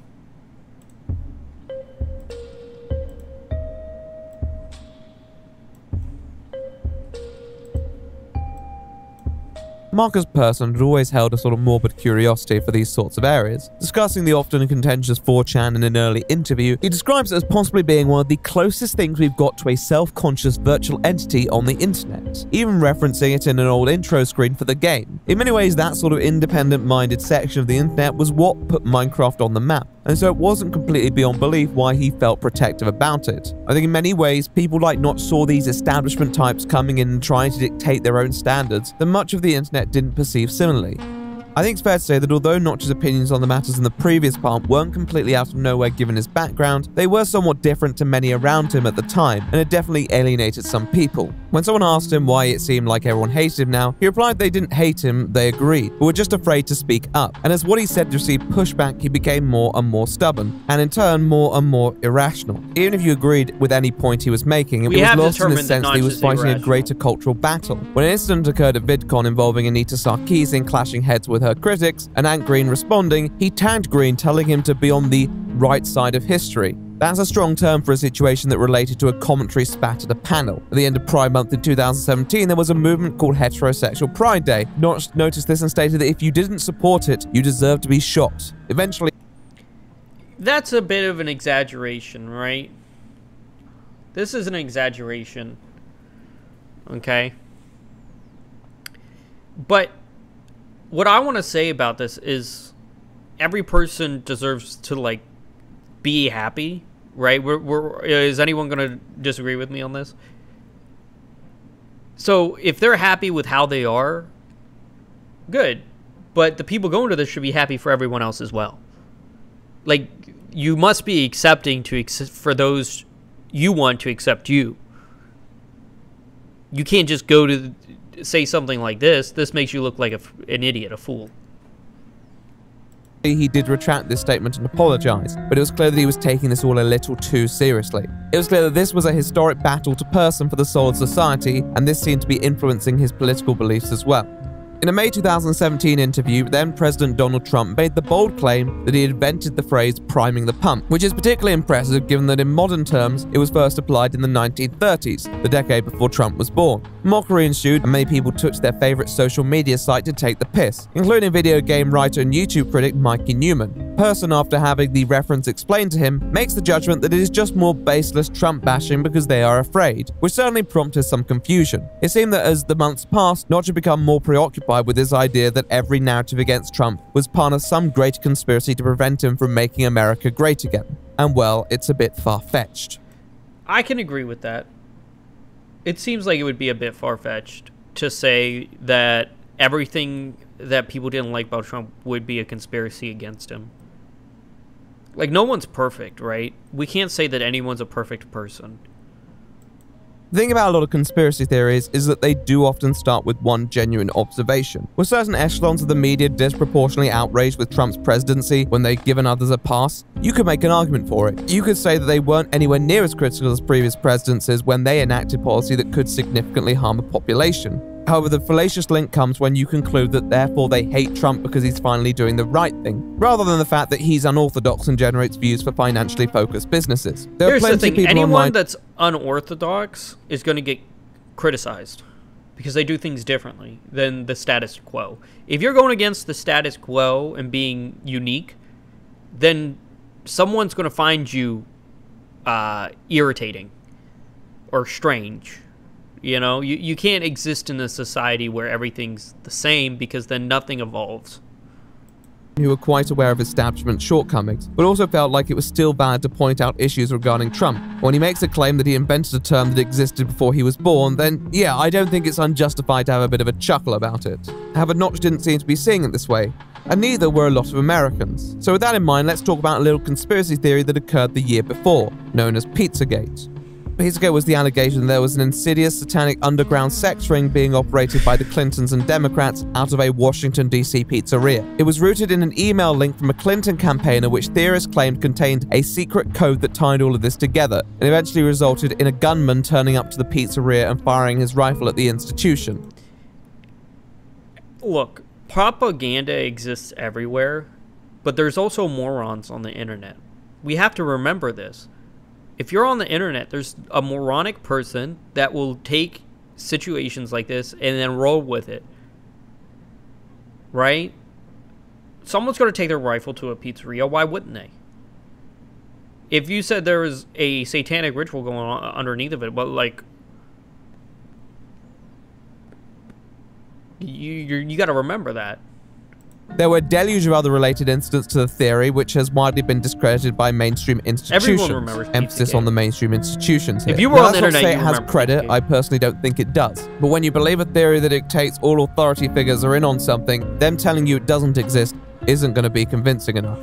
Pizzagate mostly fizzled out after the 2016 election, particularly given that Donald Trump actually won. But in August 2017, Notch published a tweet stating that in fact, Pizzagate was real. A bit late to the party all things considered, but quite the claim regardless. In elaborating on his stance, he rants about binary politics and how there might actually be pieces of evidence that have supported this theory, but that it might also be drugs, though the Podestas do look like people in a police sketch, and the pizza place has weird art and branding, etc, etc, etc. There were already a lot of retorts online to the claims made in Notch's very long thread, but he seems certain something is up, and although people may perceive his thread as being a bit behind the current political discourse, it may not have been as unprompted as some people thought. On the forums like 4chan, this narrative had been brewing, but one that integrated a new perspective. That Donald Trump was aware and working to bring this worldwide satanic cabal down, and that it would only be a matter of time until many significant public figures were reprimanded and charged. Similar versions of this story had already been promoted on the poll section of 4chan.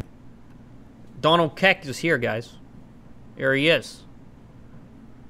We all know Donald Keck. Man, the myth, the legend. But come October, this began to escalate. On the 27th of the aforementioned month, a user by the name of Q Clearance Patriot claimed that Hillary Clinton was soon going to be arrested, and civil unrest would follow. Q Clearance is a level of clearance used for the Department of Energy. It gives you access to a variety of data that would otherwise be restricted to the public. The inference here being that this guy was someone high up in government, and he was speaking out due to his patriotic nature. This seemed to capture the imagination for many in the forum, and was followed quickly by another post that seemed to incriminate other popular Democratic figureheads and donors, implying that there would soon be a large-scale reckoning for all those who Trump viewed as criminal rogue elements. This would quickly manifest and grow, receiving more and more media attention and garnering a following from many committed Trump devotees. I think what happens to many people is the feeling of a greater cause and explanation for Trump's actions. He had always pledged to drain the swamp and deliver justice to a system that had legitimately been rigged against so many people. Q himself occupied this position of unfalsified whose content could only be proven by time, and often leveraged on the belief of the individual, and it turned out that many were actually quite prepared to believe.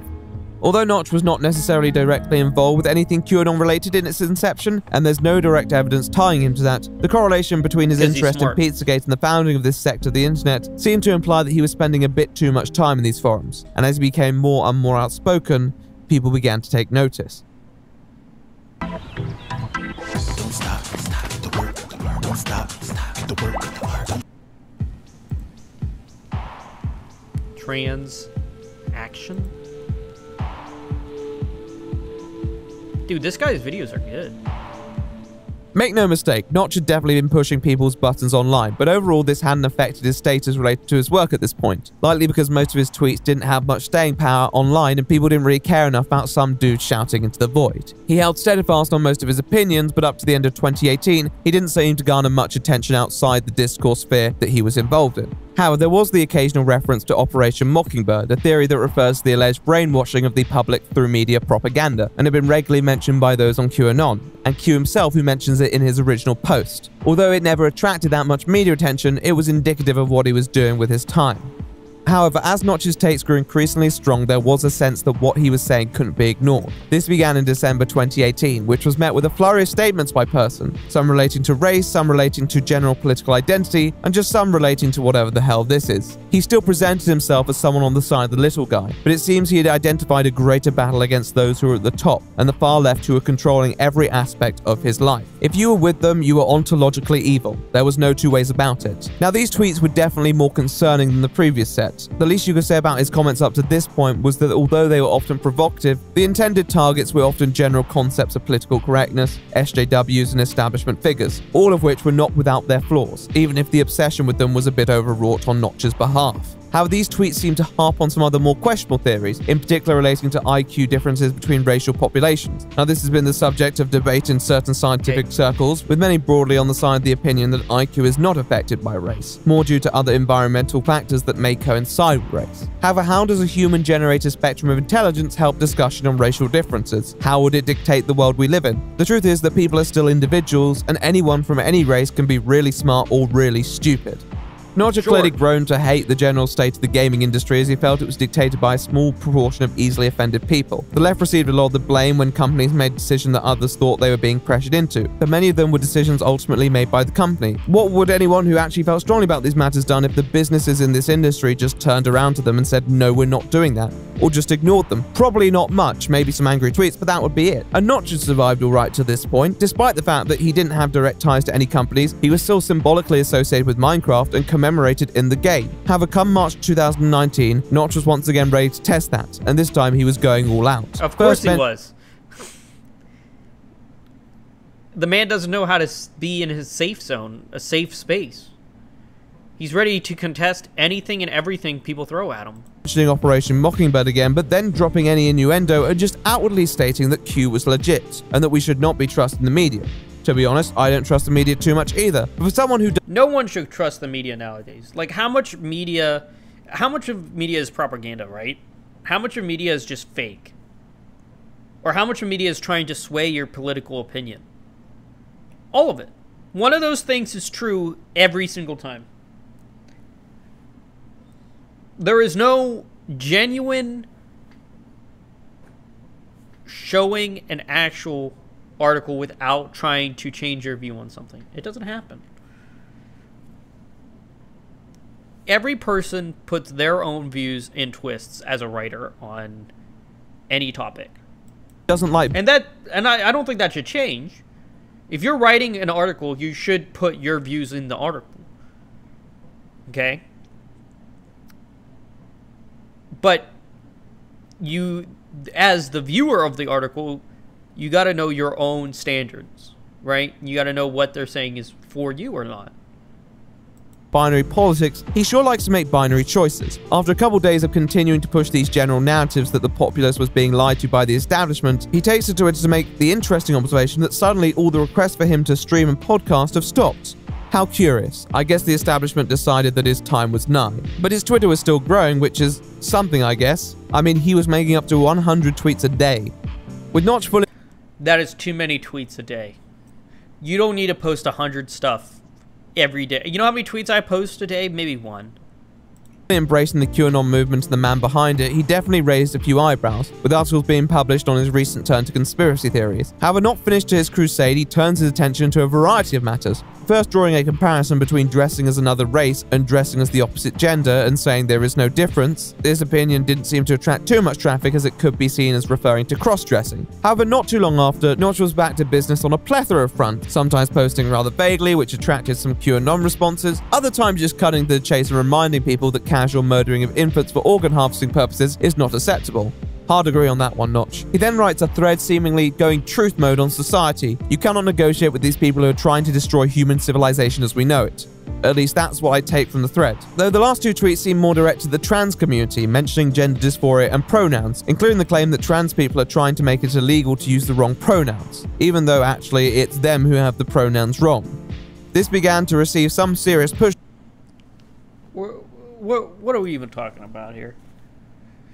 Like, someone's going to say one thing and another person's going to say the other thing, and it's both the same thing, right? We're the same side of the same coin, except people think that it's different. And that's the shame of it. Back, especially from some of his trans followers who are particularly enthusiastic about Minecraft, with one sharing a Steve Minecraft says trans message in a My Little Pony format stating that trans women are women. Notch didn't appreciate that, and quote,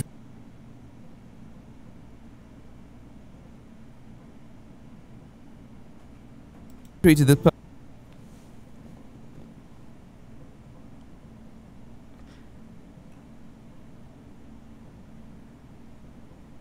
my sister thought she was fat and got dangerous thin. At no point did I hate her.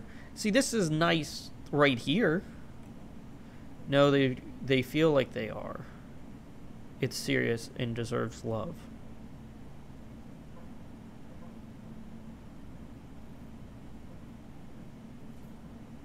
I don't know, let me think about this.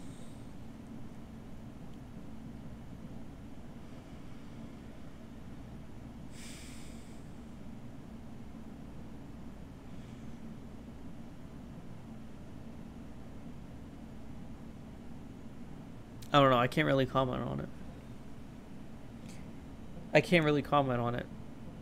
I don't know about that statement. I'm 50-50. Person stating that they were wrong, and although trans women were deserving of support as much as anyone else, that anyone advocating for this position was evil and feeding into a dangerous, mentally ill delusion, using his sister's body dysmorphia as an example.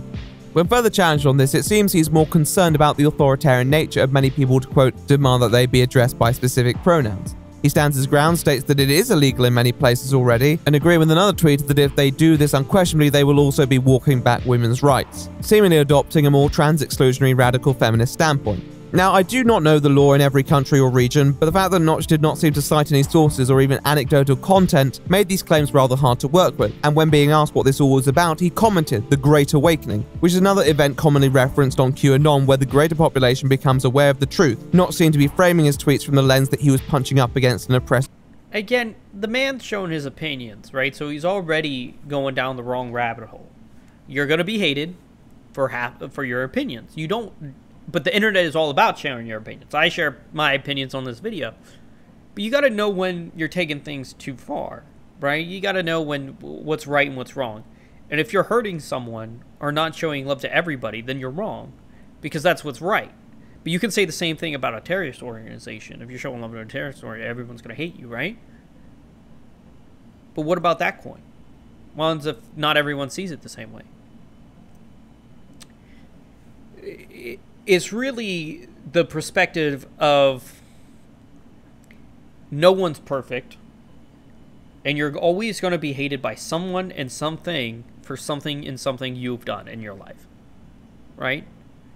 And then another person's going to like you for that something in someone.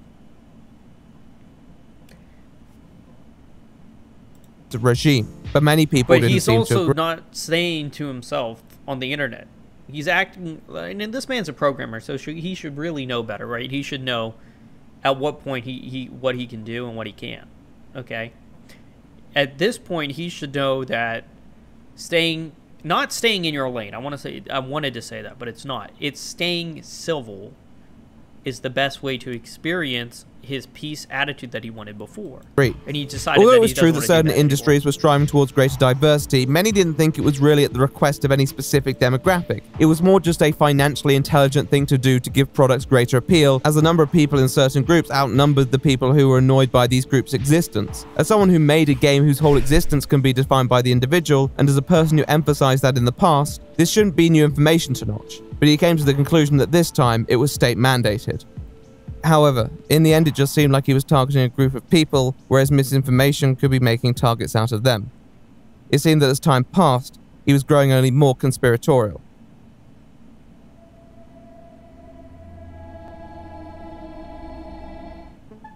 Throughout most of March, Notch continued to back his positions unapologetically, responding in an increasingly blasé manner to those who showed hostility to them. And if there was any doubt about it, you could just look at his bio, which contained a link to the website where Q would regularly post. Safe to say, Notch was definitely testing the patience of those who didn't hold his beliefs and still associated with him, most notably Minecraft itself.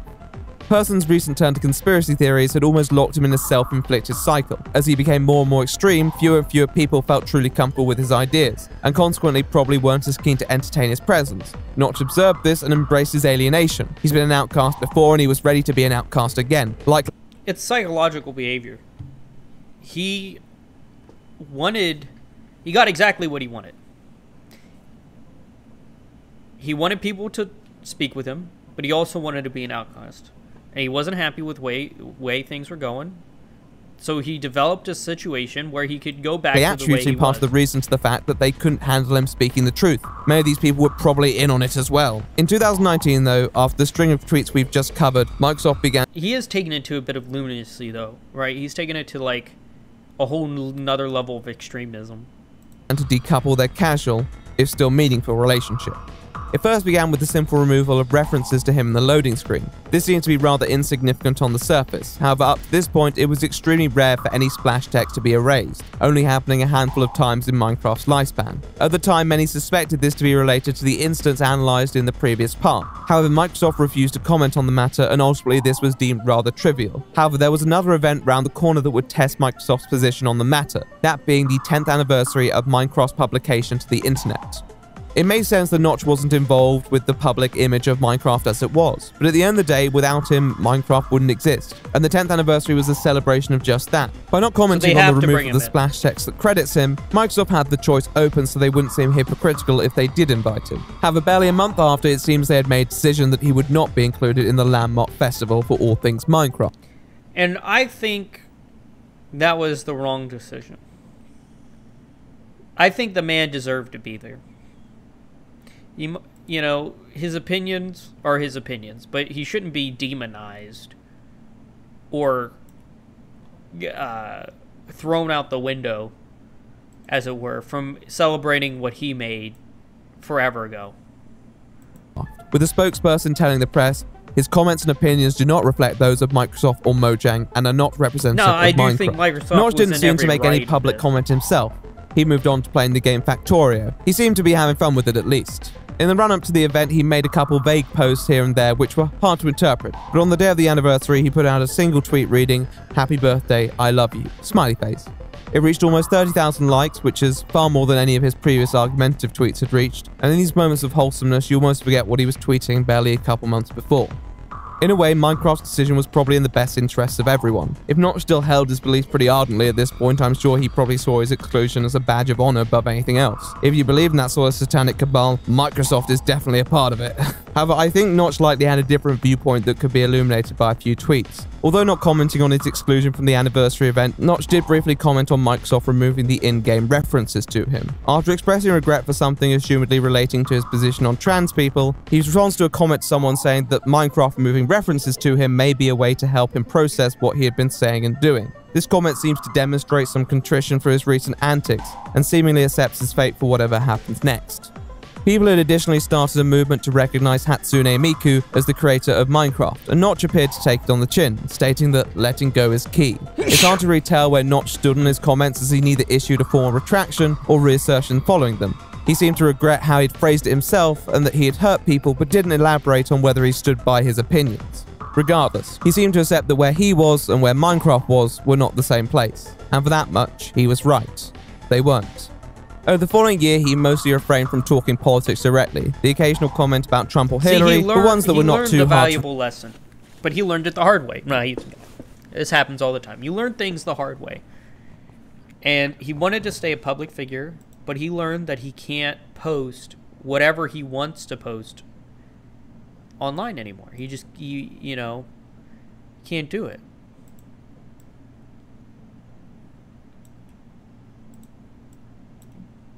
he treated it as the world was going around him, and that's just read into. I honestly find a fair few of his tweets hard to completely understand sometimes, and his use of the word evil seems to have lost its meaning, to be honest. There was a hoax that he had passed away from a drug overdose, which was obviously not true. I think it once again likely arose from someone who was probably not a fan, but it was quickly debunked given that Notch was still firing off tweets every other hour. Although it was safe to say that Notch had been less provocative than he had been, he was still quite loud with his opinions when he chose to be. He still gave off the energy of one of those people who says they're not being political, but they clearly are at points. In August of 2020, a YouTuber by the name of Game Maker's Toolkit decided to try and run some ads on their channel. They posted their conclusion on their Twitter and referenced certain re-election ads from Mr. Trump. Notch, seemingly displeased with this comment, requested them to drop the politics, which GMTK said they would if Notch in return deleted his Twitter account. Surprisingly, the person decided to agree. GMTK took down their tweet, and Notch took down his account, taking the world back to the blissful days before people cared about who their president was and that crap. Except a few days later, Notch came back, explained that he was worried someone would claim his name tag, so had to do it for security reasons, and at that point just felt he had to start tweeting anyway, which doesn't make much sense, but his return to Twitter couldn't be a surprise. I think it's fair to observe the fact that although many tweets covered in the last couple parts obviously did generate controversy amongst communities, they didn't really attract too much attention from those outside the immediate sphere. A few articles and responses, but otherwise it was pretty quiet. You have to be an avid follower of the industry to notice. Notch never really farmed the attention that he was receiving. When most celebrities go rogue, they at least take an interview slot on Tucker Carlson or something. Notch never seemed to sacrifice his hatred of public life for publicity of his opinions. Amongst many, he was still that guy who made the game that their kids play, and they still heralded him from the era that had him as one of the most powerful people in the world. It's likely why Microsoft was so hesitant to drop him, but eventually they realized that their name attached to an article could yield a bit more chaos, especially if Notch said something ill-timed at the event, prospectively poisoning sales. Ultimately, the benefits of hosting someone like Notch, who had no technical connection to Minecraft in its then present form, did not outweigh the drawbacks. And thus, the disconnect was complete. But what was left behind? Now you're mostly up to date, the year is whatever it is right now, who bloody knows, and Notch has mostly faded into the ether, which given the current escalating political climate is probably for the best. As said, many do likely not know about all the antics over the previous years. Some probably hate him for it, a few probably think he's based. But I wonder how he feels after it all. A person who was previously so open about his feelings has become quite quiet. His Twitter mostly observations now, with the occasional tweet of affection to those still there. You can't help but wonder when looking back at his career if he thinks it was all worth it. Person occupies this strange position of having so much yet having so little. With the money and lack of commitment he really had to anyone or anything, he became this social media drifter, just kind of coasting from one topic to the next without any real continuity, free to speak his mind without proper material consequence, emphasis on material. Meanwhile though, the spores of being a popular figure had dried up as soon as he'd ventured down the conspiratorial path. Although Microsoft were the only people to officially cut ties with him, there were likely many other opportunities that didn't present themselves due to these comments. Companies, conventions, associates would likely see him as a liability, and whereas some people might actually care about their reputation, with Microsoft ending their association with him, Notch just seemed to accept that he had made his bet. But acceptance doesn't equate to happiness. I think a lot of people felt a sort of confusion as to what exactly led us to this scenario, and to be honest, it is understandable. The first thing when analysing a person's behaviour is often to search for a motive, to find some discernible cause, and a cursory look at Notch's background and existence wouldn't really point to anything that would lead to such behaviour, particularly given that most people knew him from Minecraft and what it represented to them.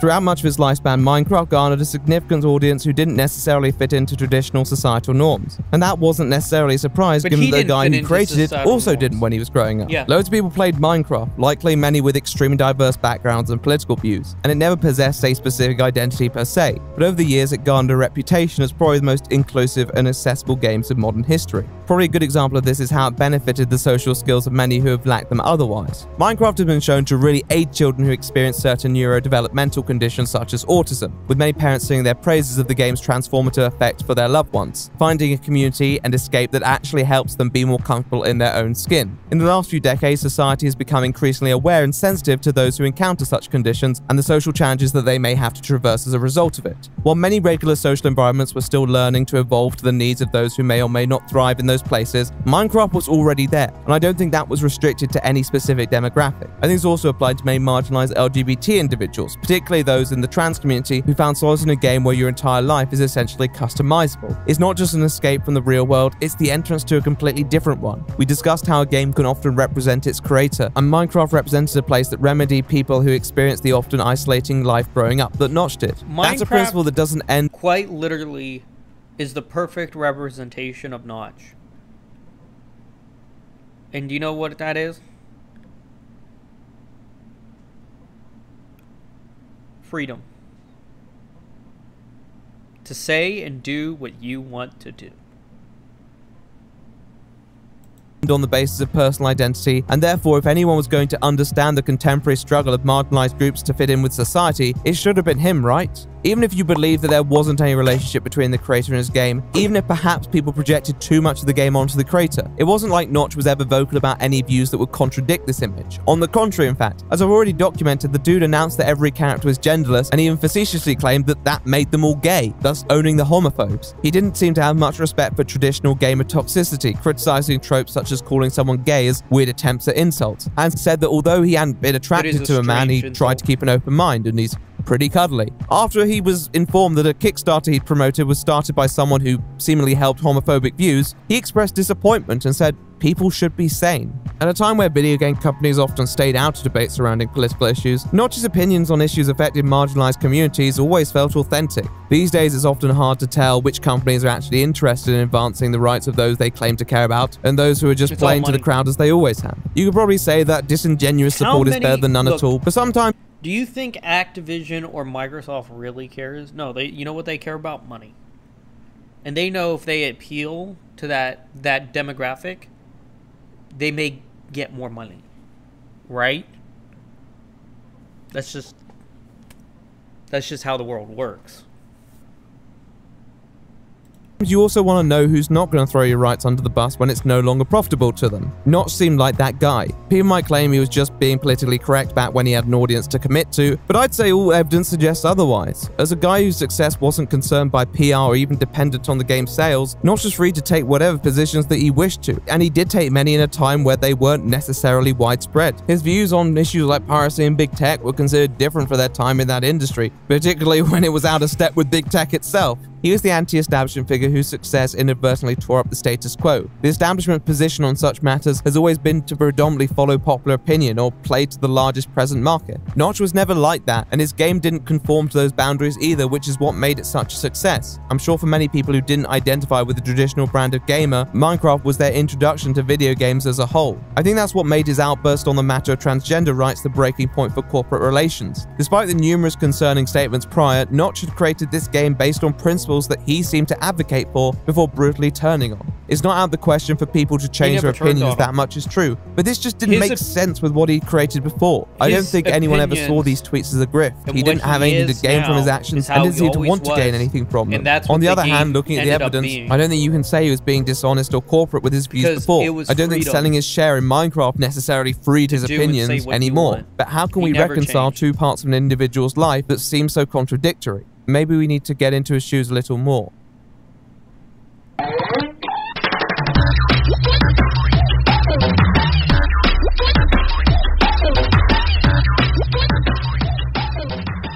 When analyzing two apparently contradictory patterns of thought or behavior, sometimes it's important to look at the wider picture and causes, and how they may have interacted with each other. With Notch, I think the clues to understanding this about turn in political positions can be defined by a few constants and variables that impacted his previously rather innocent worldview. So let's talk about some of these factors. The most important factor is that of community. I think if there's one thing that matters to Notch, it's community. It's a complicated aspect of video game creation that he wrangled with for much of his career. But although he wasn't always a media darling and often definitely took pride in having some sort of control in the direction of his projects, he definitely valued the input from those around him, particularly those who actually sampled his output. This began the community of indie developers, some of whom he would go on to work with in creating Minecraft. He would regularly post his projects and interact with other developments, providing feedback and accepting it for his own works. It's not a surprise that in spite of the game's traction outside the forums, Pers remained active there on his account until the end of 2010, continuing to discuss Minecraft and general gaming matters with other budding developers. This was a similar pattern with his audience. Although it was difficult to necessarily orchestrate a close relationship with your user base, Notch did his best, using a combination of Twitter and Tumblr to provide a balance between informal expressions of personal opinion and official announcements. He enjoyed attending conferences and interacting interacting with fans. Being a part of something so much greater gave him a sense of purpose. Persson also reaped the benefits of a tight-knit workforce in the company that he founded, maintaining the total number of staff under 50 during his tenure at the business. Notch reportedly held a strong personal camaraderie with his employees. Mojang's office was based on the design of a regular home and filled to the brim with amenities. Workers would be treated to lucrative bonuses, and company trips involving the entire workforce would be made to luxurious spots to celebrate the game's continued prosperity. Community mattered to Minecraft. As a grassroots game with no investors, it was what kept the game untethered and unimpeded by ulterior interests. And if it mattered to Minecraft, it mattered to Marcus. I think the enjoyment of community resulted from the fact that Notch assumed the role of a working-class hero of sorts. A lot of people from this sort of background could have easily let the spoils of stardom consume them. It almost had the opposite effect on Persson, who seemed determined to demonstrate his allegiance to the everyday gamer. It should be no secret, Notch liked to be liked. I don't think this core set of beliefs ever deserted him. However, as the circumstances surrounding his popularity evolved, his position and that of others influenced his perspectives on said communities. As his fan base grew, his activity on the developers forum quietened down. The increasing gulf between him and those who enjoyed the game also expanded. In spite of the claims he was acting in the user's best interests, the situation regarding in-game transactions ultimately broke him because people alleged he was prioritizing corporate interests, something that clearly upset him so much that he decided to sell his shares. Think about it for a moment. One of the most successful figures in the video game industry sold the shares to his company because he was upset at what people online were saying. This may have solved one issue, but it opened up another after many of his staff seemed dissatisfied with the outcome of the deal. This was a guy who had turned down any and all investors up until this point, and although he did secure protections and bonuses for many of his employees, the principle of going with something he had previously opposed ferociously to seemed to irk them.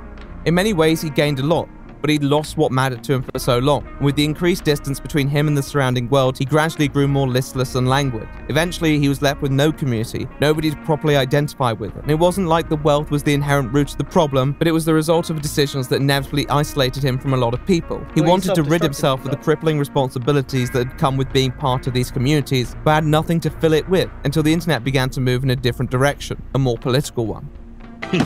Like that's ever gonna happen. Politics is something that many people understandably avoid, but it's also something that many people can be sucked into, particularly if they have nothing better to do than firing up the old blue bird and picking the first hot take that rubs others the wrong way. Notch had been outspoken on many of his political opinions, but never seemed to attach too much meaning to it personally. But as a perpetually bored person looking for a cause to latch onto, what happened in 2016 was the perfect catalyst. The campaign and subsequent election of Donald Trump and the reaction from mainstream sources to much of his behavior sparked a backlash amongst many on the internet.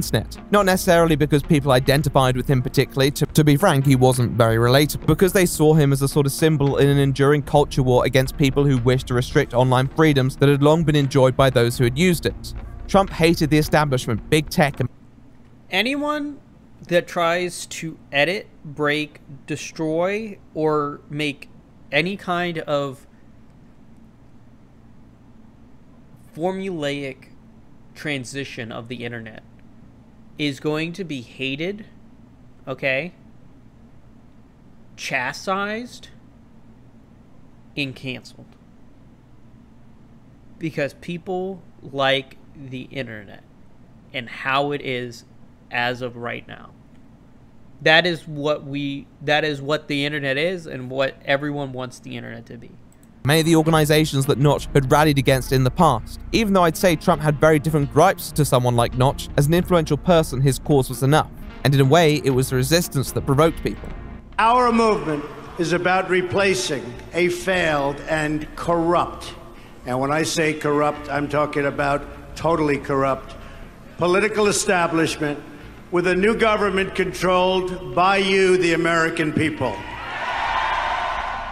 It's also important to note that a lot of mainstream businesses that had long been apolitical in many ways became outspoken on certain social issues that Trump was thought to possibly hold power over, particularly given their increasing prominence on social media and the new generation using it who were somewhat more progressive in their viewpoints. I think this sort of corporate movement probably alarmed someone like Notch, as to him they always seemed like the bellwether of cynical, self-serving opinions, and sometimes the enemy of your enemy is your friend.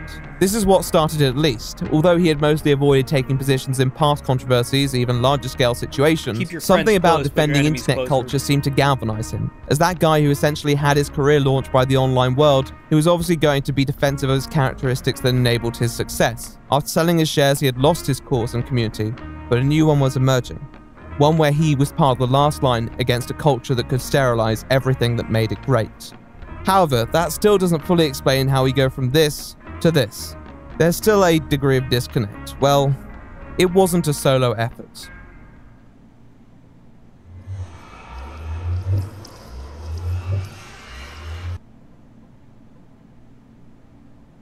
To understand the final stage of Notch's rabbit hole of conspiratorial behavior, you have to understand the conspiracies behind it, and how they took their grasp on corners of the internet. The American political world was certainly being shaken up in 2016, and it's not hard to understand why. Many people have made the banned observation there was a huge gulf between those in government, the media, large corporations, and practically everyone else. Many Americans saw their lives going nowhere and they wanted something that could give them a purpose. I already spoke about the connection between hating the establishment and loving someone like Trump, but the forum of QAnon took that idea one step further and provided this elaborate explanation for everything occurring, rooted in this idea that Donald Trump was the person to overhaul the broken system as we know it and bring the power-abusing elite to justice. It took off because it targeted a certain demographic of Americans who felt taken for granted by those in charge. It provided an explanation that played into that moral black and white sort of thinking, presented people with a clear villain, a hero, and a purpose to actually support. Person wasn't like many people part of this movement though. Firstly, he wasn't American. He spent a fair amount of time there, but if everything did go to the dogs, he could easily just go back to his cushy residence in Stockholm. Person also wasn't someone who was disenfranchised at that point. He lived a life of relative privilege. Of course, it was roots from his own product, but it wasn't like he had anything to resent about his current lifestyle at its core. At some points in conversation, he had mentioned the financial aspects of American politics, which may lead some people to thinking he had ulterior motives. However, he didn't have any business interest in grifting because he'd sold them all, and these opinions probably cost him a lot more in actual opportunities. Even many of those on the right avoided the realms of QAnon because of how it was based mostly in speculation. For many people, such a site was the most unattractive set of ideas to subscribe to. There's little doubt that Notch's tweets were not designed to reap the wallets of those agreed with him. So what was it? First, let's talk about the sense of purpose that appealed to someone like Notch, who had clearly been understimulated for too long by the world around him. We already knew that he had sympathies towards Trump in light of the position he occupied in much of the media and the culture war that was occurring online. QAnon elevated this idea of a culture war to fantastical levels and made everyone who was a part of it feel like a soldier for a cause that underscored the fabric of society. To many outsiders, it seemed so dangerously far-fetched. That's what made it exciting in the eyes of those who were actually there. It could easily be the plot to a dystopian video game where you're the resistance against a worldwide cannibalistic cabal. There are plenty of conspiracy theories online, but this one had a plot and a finale, one where everyone who stood with the people against the powers would be rewarded. Although it's just my perspective, I think Notch emotionally connected with that. We're already aware of how seriously he took these issues. Well, he took there is one more seriously. aspect about a lot of these radical causes that often brings people together though, and that is the absence of judgment between many people involved in these movements. Notch clearly struggled to find community after selling his share of Mojang, particularly given that he was a paranoid person and didn't trust many in his own life, especially now that there could be superficial motives to befriending him. He seemed to genuinely believe that most of high society that he was part of was corrupt and self-serving, sometimes seeming to long for more organic connections. I think the problem with the real world is that when you become such a well-known figure, your reputation precedes you, and you don't get the chance to make first impressions because they've already been made through publicity and media. By existing in online, often anonymous spaces, Notch probably rediscovered a sense of community that transcended his existence outside of those real-world circles. Notch enjoyed the forums of 4chan because he believed that it was people at their most honest and unfiltered, but also a lot of what united people was just the fact that they could be themselves. QAnon was more than that though. As a cause, it provided an unquestioning community for all those who united under its banner, a real us versus them, something where who you were came secondary to everything else, and to hell to those who doubted you. For a lot of people, this becomes a very damaging cycle though. Those who partake in the us versus them society are automatically in the wrong, because no one has, well, everyone has a right to say what they want about someone else, right? But no one should. No one should just straight up look down on someone else and feel like they're emotionally connected to some kind of ideals and ideal set without understanding the consequences. You having us versus them mentality makes someone hate you. And if you're on the internet, you just publicize that. Because the more divisive a conspiracy theory, the more it might actually affect personal interactions. A lot of people believed if you followed QAnon, then you were just too delusional to even have a conversation with, so you could be distanced from people completely and left with like-minded people who may not be the most beneficial to your well-being. The other problem is that QAnon possessed what I would call explicable dissonance, a concept common to a lot of conspiracy theories that provides an explanation for why outsiders may expound otherwise logical refutations of the core doctrine in question. These sorts of dismissals assign ignorance, brainwashing, and the very common idea that all will be revealed soon to discredit critiques of QAnon's proposed dogma. People have turned their nose up at it, but it's a powerful logical bind, albeit fallacious. QAnon did appeal to many disenfranchised people, but it also appealed to individuals who were starved of some form of purpose in life or community, things that every person really needs to feel emotionally fulfilled. A lot of old Q's predictions ended up not occurring, and at any point these could be signaled to bring the credibility of such a figure into question. But the truth was the cause was greater than even the verity of any individual claim. Ideology came before anything else, even sometimes the lives and well-being of those who were actually part of the movement. Some would rather be a martyr for the cause. These communities also became very insular. When you surround yourself with people who only see things one way, you're very susceptible to succumbing to those perspectives, even if otherwise, in a normal environment, you would dismiss them. Although Notch did not express his support for the movement until 2019, the fact that he was promoting Pizzagate theories barely a few months before QAnon was founded shows the sort of places that he was frequenting. But I think more indicative was how he went about it. In his tweets, Persson didn't seem to have a clear thought process behind exactly why these things were legit. He regularly appeared to contradict himself and seemed panicked and confused, even manic to a degree. Notch always saw himself as a man of the people, a guy who was fighting against the establishment, and in a way QAnon presented itself as that too. That was the entry point. But once you're in, you're introduced to a lot of new ideas that build onto each other, and eventually you're hooked on something greater than that, and you're in a bubble where you won't even listen to anything else outside of it. It's a chain reaction to what those flurry of tweets could easily be the result of, and in many cases was honestly one of the milder results. The moral gravitas placed onto QAnon theories makes that fantasy very, very real for some people, and it has led to tragedy in multiple instances, with a subreddit even dedicated to people whose friends and family members have been drawn in by those beliefs. Many accounts describing them as previously perfectly reasonable individuals. What many saw as a public outburst in Notch's tweets was something that had long been building up behind the scenes, a product of understimulation, wealth-induced paranoia, and existential emptiness, and ironically the desire to be on the right side of history. But what will history say about him now? History would say that he was just a normal person that made a bunch of money. At the start of the video, I invoked J.K. Rowling when talking about people who have become controversial through their social media presence. However, the one thing I would say about J.K. Rowling is that she does have conviction with her beliefs, even if I believe they're wrong. For someone like Notch, I feel there's a more relevant and recent example. George Bush doesn't care about black people. This is Kanye West, a rapper and producer whose music has been widely acclaimed for nearly 2 decades. His outspoken nature on political issues garnered him a reputation, for sure, but one that still commanded a level of respect for its independence. However, that good faith offered to him has ultimately been put under great strain in the wake of a plethora of anti-Semitic comments that do not even seek to disguise the dangerous connotations. You're not a Nazi. You don't deserve to be called that and demonized. Well, I see good things about Hitler also. Similarly with Notch, it was hard to work out exactly what motivated Dude, what happened?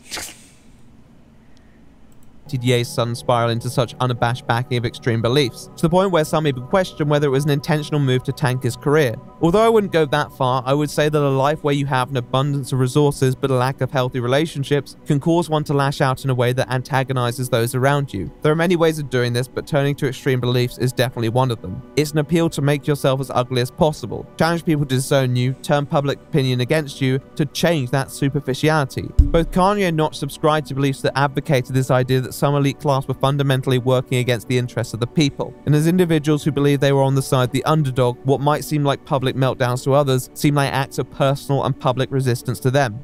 It's a dangerous technique though, because you could easily just convert people to extreme beliefs, but sometimes people don't think about that, especially when they feel like everything's already been said and done. You feel like there's nothing else worthwhile left. We spoke about legacy, how one wishes to be remembered after they're gone. It's a complicated conversation because as much as the thought of being revered by some around you may be alluring, you don't really have the privilege of living that legacy. Here's the real answer. I don't really care what people think. You can hate my opinions, you can like them. Congratulations, I've upset the entire internet. But that's not my problem, right? Is that really my problem? That I exist in a little bubble where I don't care if someone hates my opinions or likes them? No. Because I'm going to say and do what I want to do because that's who I am. Appeasing or pleasing anyone leads you into a dark, chained rabbit hole where you become like almost a slave to your own ambition. I ain't having it. Your life for a legacy, then you're not really doing it on your own terms. For an artist, sometimes it's about pursuing a personal vision first, even if those around you don't necessarily approve. Notch's story isn't like that of many artists though. He is one of the few people who has actually seen his legacy play out while he was still alive. Even public figures who have been embroiled in far more serious controversies seem to have some control over the direction of their image. Yet to many, the conclusion for someone like Markus Persson had already been written when he moved on from Minecraft. I'd argue there are many who still probably have their thoughts dictated on the guy more from their opinion of his most famous video game above anything else, despite the fact that he hasn't worked on it for a decade. I think Notch was quietly aware of this. When being asked about his legacy, he seemed to show disregard for the idea. And although I'm not entirely sure I buy his dismissive attitude, we'll get to that in a bit, I think he had to emotionally disconnect from it to an extent, or else he would have been a relic in his own mind. There was no way to properly follow up a game like Minecraft, a game so built on grassroots appeal. By the time that Notch acquired wealth and fame, he could never naturally replicate something so organic unless he created a whole new anonymous persona. Crafting a magnum opus of such a scale at such a young age with nothing else publicly notable under his belt, becoming a personality so intertwined with that work, when he walked away, it was a death of some sorts. The nature of what he did, essentially opting out of his career with such final effect, giving him no commitment to anything and a massive paycheck that allowed him to switch his life to sandbox mode. If life was a video game, then Notch reached the end credits before he even turned 40. Right now I'm just, buying houses in LA and partying. But the thing about the sandbox is that it does grow tiresome. Having everything at the tip of your fingers can often do more harm than good, particularly when you're not a person who ever really had a strong connection to the reward of the process. Notch wanted to fulfill this idea of being a rich person, the next stage of his life. The way he spoke about it sometimes made it seem like its own occupation. But the truth is that it's... The real answer is he wanted to find something to make him happy, and he couldn't succeed at making himself happy. Not a job, and the only perceptible upsides of becoming a socialite was the public attention, something that Persson was vocal about not necessarily enjoying. He wanted to be a part of something, but not the center of it. In the end, his prosperity merely made him even more distant and bitter than his work already left him, occasionally externalizing that angst online, and in spite of some people offering their support or assistance, Big Snoop even offering a trip to the doggy den, eventually the new lifestyle wore out its welcome. Notch was an individual who cared about that community and that vision, but by the time the next cause to commit to came around, all he had was a fuck ton of cash and some social media presence. That sandbox began to transform into a straitjacket. A naturally paranoid and unsettled person, he seemed to find new purpose in being outspoken and politically inclined, but gradually it grew into a set of beliefs much more antithetical to the world he had previously created. Who knows how long it was ultimately brewing. His tweets were a momentous climax in their own regard, but almost as soon as he expounded the theories that drew the greatest response, he dropped them, never really addressing it, just kind of moving on. As is with the idea with sacrificing your own public image, maybe Notch got what he wanted, the detachment from the fear that his relationships were transactional. The ones who'll stick around in that scenario are the ones who genuinely care about your well-being. Unlike Kanye, he didn't seem to make any new friends from his outburst, nor did he end up on the Alex Jones show, but it still wasn't without its bruising. Ultimately, it's not really rid him of the title of the creator of Minecraft, just the title of the creator of Minecraft who then became a conspiracy theorist and racist and a fair few other ists. Although I'm sure he sleeps okay on whatever mattress a couple billion can allow you to afford, there's still a lingering sadness that the outcome of years of hard work was a name that many would rather forget, but still struggle to, and the bittersweet connotations that come with the mention of it. He became a man both known for his best and worst moments, and neither seem to cancel each other out in people's minds. So, what now? You leave them be. You let them exist. I said Notch's Twitter has been pretty inoffensive over the past couple years, which is largely true, but recently the original composer for the Minecraft soundtrack, C418, decided to put out a tweet expressing support for BLM and trans people, in light of a perceived rise in hate speech. Notch, in return, decided to sarcastically reply, "There we go, that should fix it." Not actively opposing the statement, but more snidely highlighting the futility of such a sentiment. And maybe he's not wrong, maybe a tweet won't largely make a difference, but you'd think that the creator of Minecraft would be the first person to understand that great oaks can grow from small acorns. And even if only one person's life is changed for the better from it, it's still better than no change at all. Unfortunately though, I think it reflects the rather nihilistic worldview that Notch has adopted in the past few years, one that didn't seem present before. I probably understand more than most that it's easy to catch yourself in that train of thought, but for a man who's always seemed concerned about how to change people's lives for the better, he doesn't seem to know what's best for himself. If he did, I doubt we'd be here discussing it today. Notch's behavior post-Minecraft has definitely promoted a strange relationship for many people with the game. When bringing his name up in conversation to those passionate about the game, there's not a sense of great anger, but more just frustration and disappointment. Like with other celebrities, it's caused people to look back at creative decisions and question whether the signs were always there, whether they can truly enjoy a game anymore in the context of what he said. What if they're just supporting a game with dangerous stereotypes and connotations themselves? It's hard to deal with the implications of speech, and you can't blame people for feeling conflicted about a game that they may have previously held very close to them throughout most of their life. As he sold his shares, possessing or buying Minecraft doesn't really help him directly, but even if they removed his credits, it'll always be his framework, and it's understandable if that makes people feel a bit ambivalent. What happened to that guy that so many knew and loved? I don't think the Marcus person that people thought they knew ever disappeared, nor do I think that he was an inherently hateful person, but I think over the years he definitely became a more challenging and troubled figure. He was never equipped to be a big-time figurehead. He yearned for close interpersonal bonds, the simple pleasures of a creative's life, and he thought that cashing out his shares would allow him to get back to some form of normalcy. But to put it as concisely as possible, his position opened up a lot of old wounds and vulnerabilities that led him down a very dangerous path, and only seemed to halt when he revealed how far he was down there. It traded one form of status for another, possibly worse form of status. He could have settled down to a long life of video game panels, TED Talks, and meet and greets, become a visiting professor at a state university, or just gradually work on maintaining strong social bonds that would keep him from losing his mind. Instead, his handprints on a game have mostly been erased, his mention provokes uncertain groans, and some people would rather credit a fictional figure for the creation of one of the most universal experiences in recent history. He always seemed to accept this, but over the years has continued to name-drop his magnum opus in many tweets, still reflecting on that era of his life, maybe only beginning to appreciate some of it properly now. It feels like he's still not over it. Whether all his previous actions were attempts to move past it is something only he knows, but when so much of your life is still tied to one game and its legacy, it's hard to create a new one. I think back to one quote I read in his blog post, like, I wouldn't let that go either. If he ever accidentally ends up creating anything that might garner attention, he'll just scrap it immediately. Notch never seemed to find a position in life where he was truly comfortable. I think it came down to three things: resources, time, and purpose. When he started his work, he had time and purpose, but a lack of resources. As the game took off, he had resources and purpose, but no time. And after he sold his shares, he had resources and time, but no purpose. And his fear of ever gracing the spotlight again has often left him in that limbo. In the time that he was in the public spotlight, it was hard to pinpoint a moment where Notch was ever comfortable with his life, and that eternal restlessness is something that can really corrupt the mind. I think it put him in a spot where he consigned himself to a stasis that he didn't want to live with.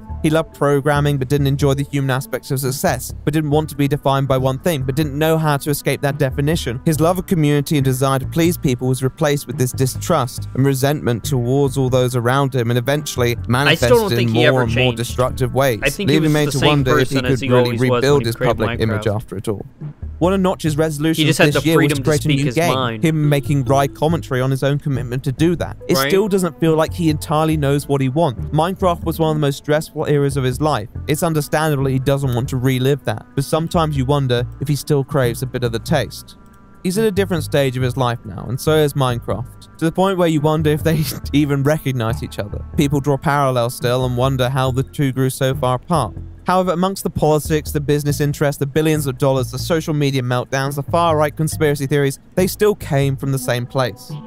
That was existent before any individual or business could dip their fingers in the pie, and although a person's evolving ideas can retroactively impact their art, the truth is that the place that Minecraft came from could never be represented by any tweet, and the game will always transcend whatever people put on social media accounts. We talk about art, but Minecraft isn't just a painting, it's the whole damn gallery, and so many people will create such great work on that canvas for years, decades, and maybe even centuries to come. So when Microsoft says that Notch doesn't really represent Minecraft's values, I don't think they're entirely wrong, but it was still a part of him. Minecraft is greater than any single person, even Notch himself, but maybe Notch needs to be greater than Minecraft. As most avid Minecraft players will probably know, upon completion of Minecraft Survival Mode, you reach the end credits of the game, accompanied by a verse composition known as the end poem. It lasts just shy of 9 minutes and takes the structure of a conversation between two beings that present themselves as all that isn't the player, essentially the universe. It analyzes many themes that Minecraft represents, but appears to conclude that the player themselves is the answer to all the questions that they may have. You control your own destiny.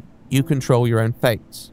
At the end of 2022, the author of the poem wrote a post on the blogging site Substack, explaining that he had made the decision to place the poem in the public domain as he had not contractually handed over his rights to Microsoft or Mojang. However, it's the reason behind this and the story that inspired it that is far more interesting. As Goff explained, he was hired in 2012 by Person to work on the final text, and quickly struck up a camaraderie with our Minecraft lead. However, when involving Carl Mane, the business's CEO, things quickly turned sour as they attempted to enter business negotiations. In the end, all Goff saw from his contributions was a single $20,000 check. The contract itself was a pretty standard but stringent handover of all exclusive rights to Mojang, including an NDA which would have obviously prevented Goff from even mentioning this agreement at all. However, that wasn't the kicker. No, that came in 2014, when Goff received an email from Carl following up on the agreement and requesting the signature once more.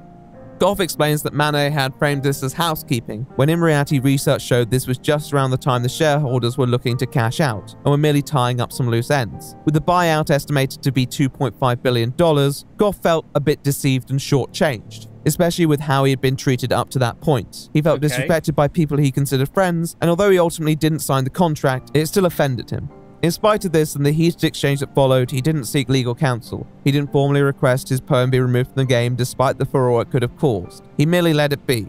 He ultimately did nothing and gained nothing from it. And at first he felt bitter and resentful, but since states he has found peace. As a matter of fact, he argues that it was an important learning curve, and although he could have pursued it a bit more aggressively and ended up financially better off, he seems thankful he wasn't, as he probably learned more from losing out. However, he can't properly move on until he addresses the outstanding issues surrounding the copyright. Not wishing to grant Microsoft the exclusive rights, but also not wishing to remove it from the game. He ultimately relinquishes it to the public domain, and tells people to do whatever the hell they want with it. He was giving his work back to the world, and drawing a line under it.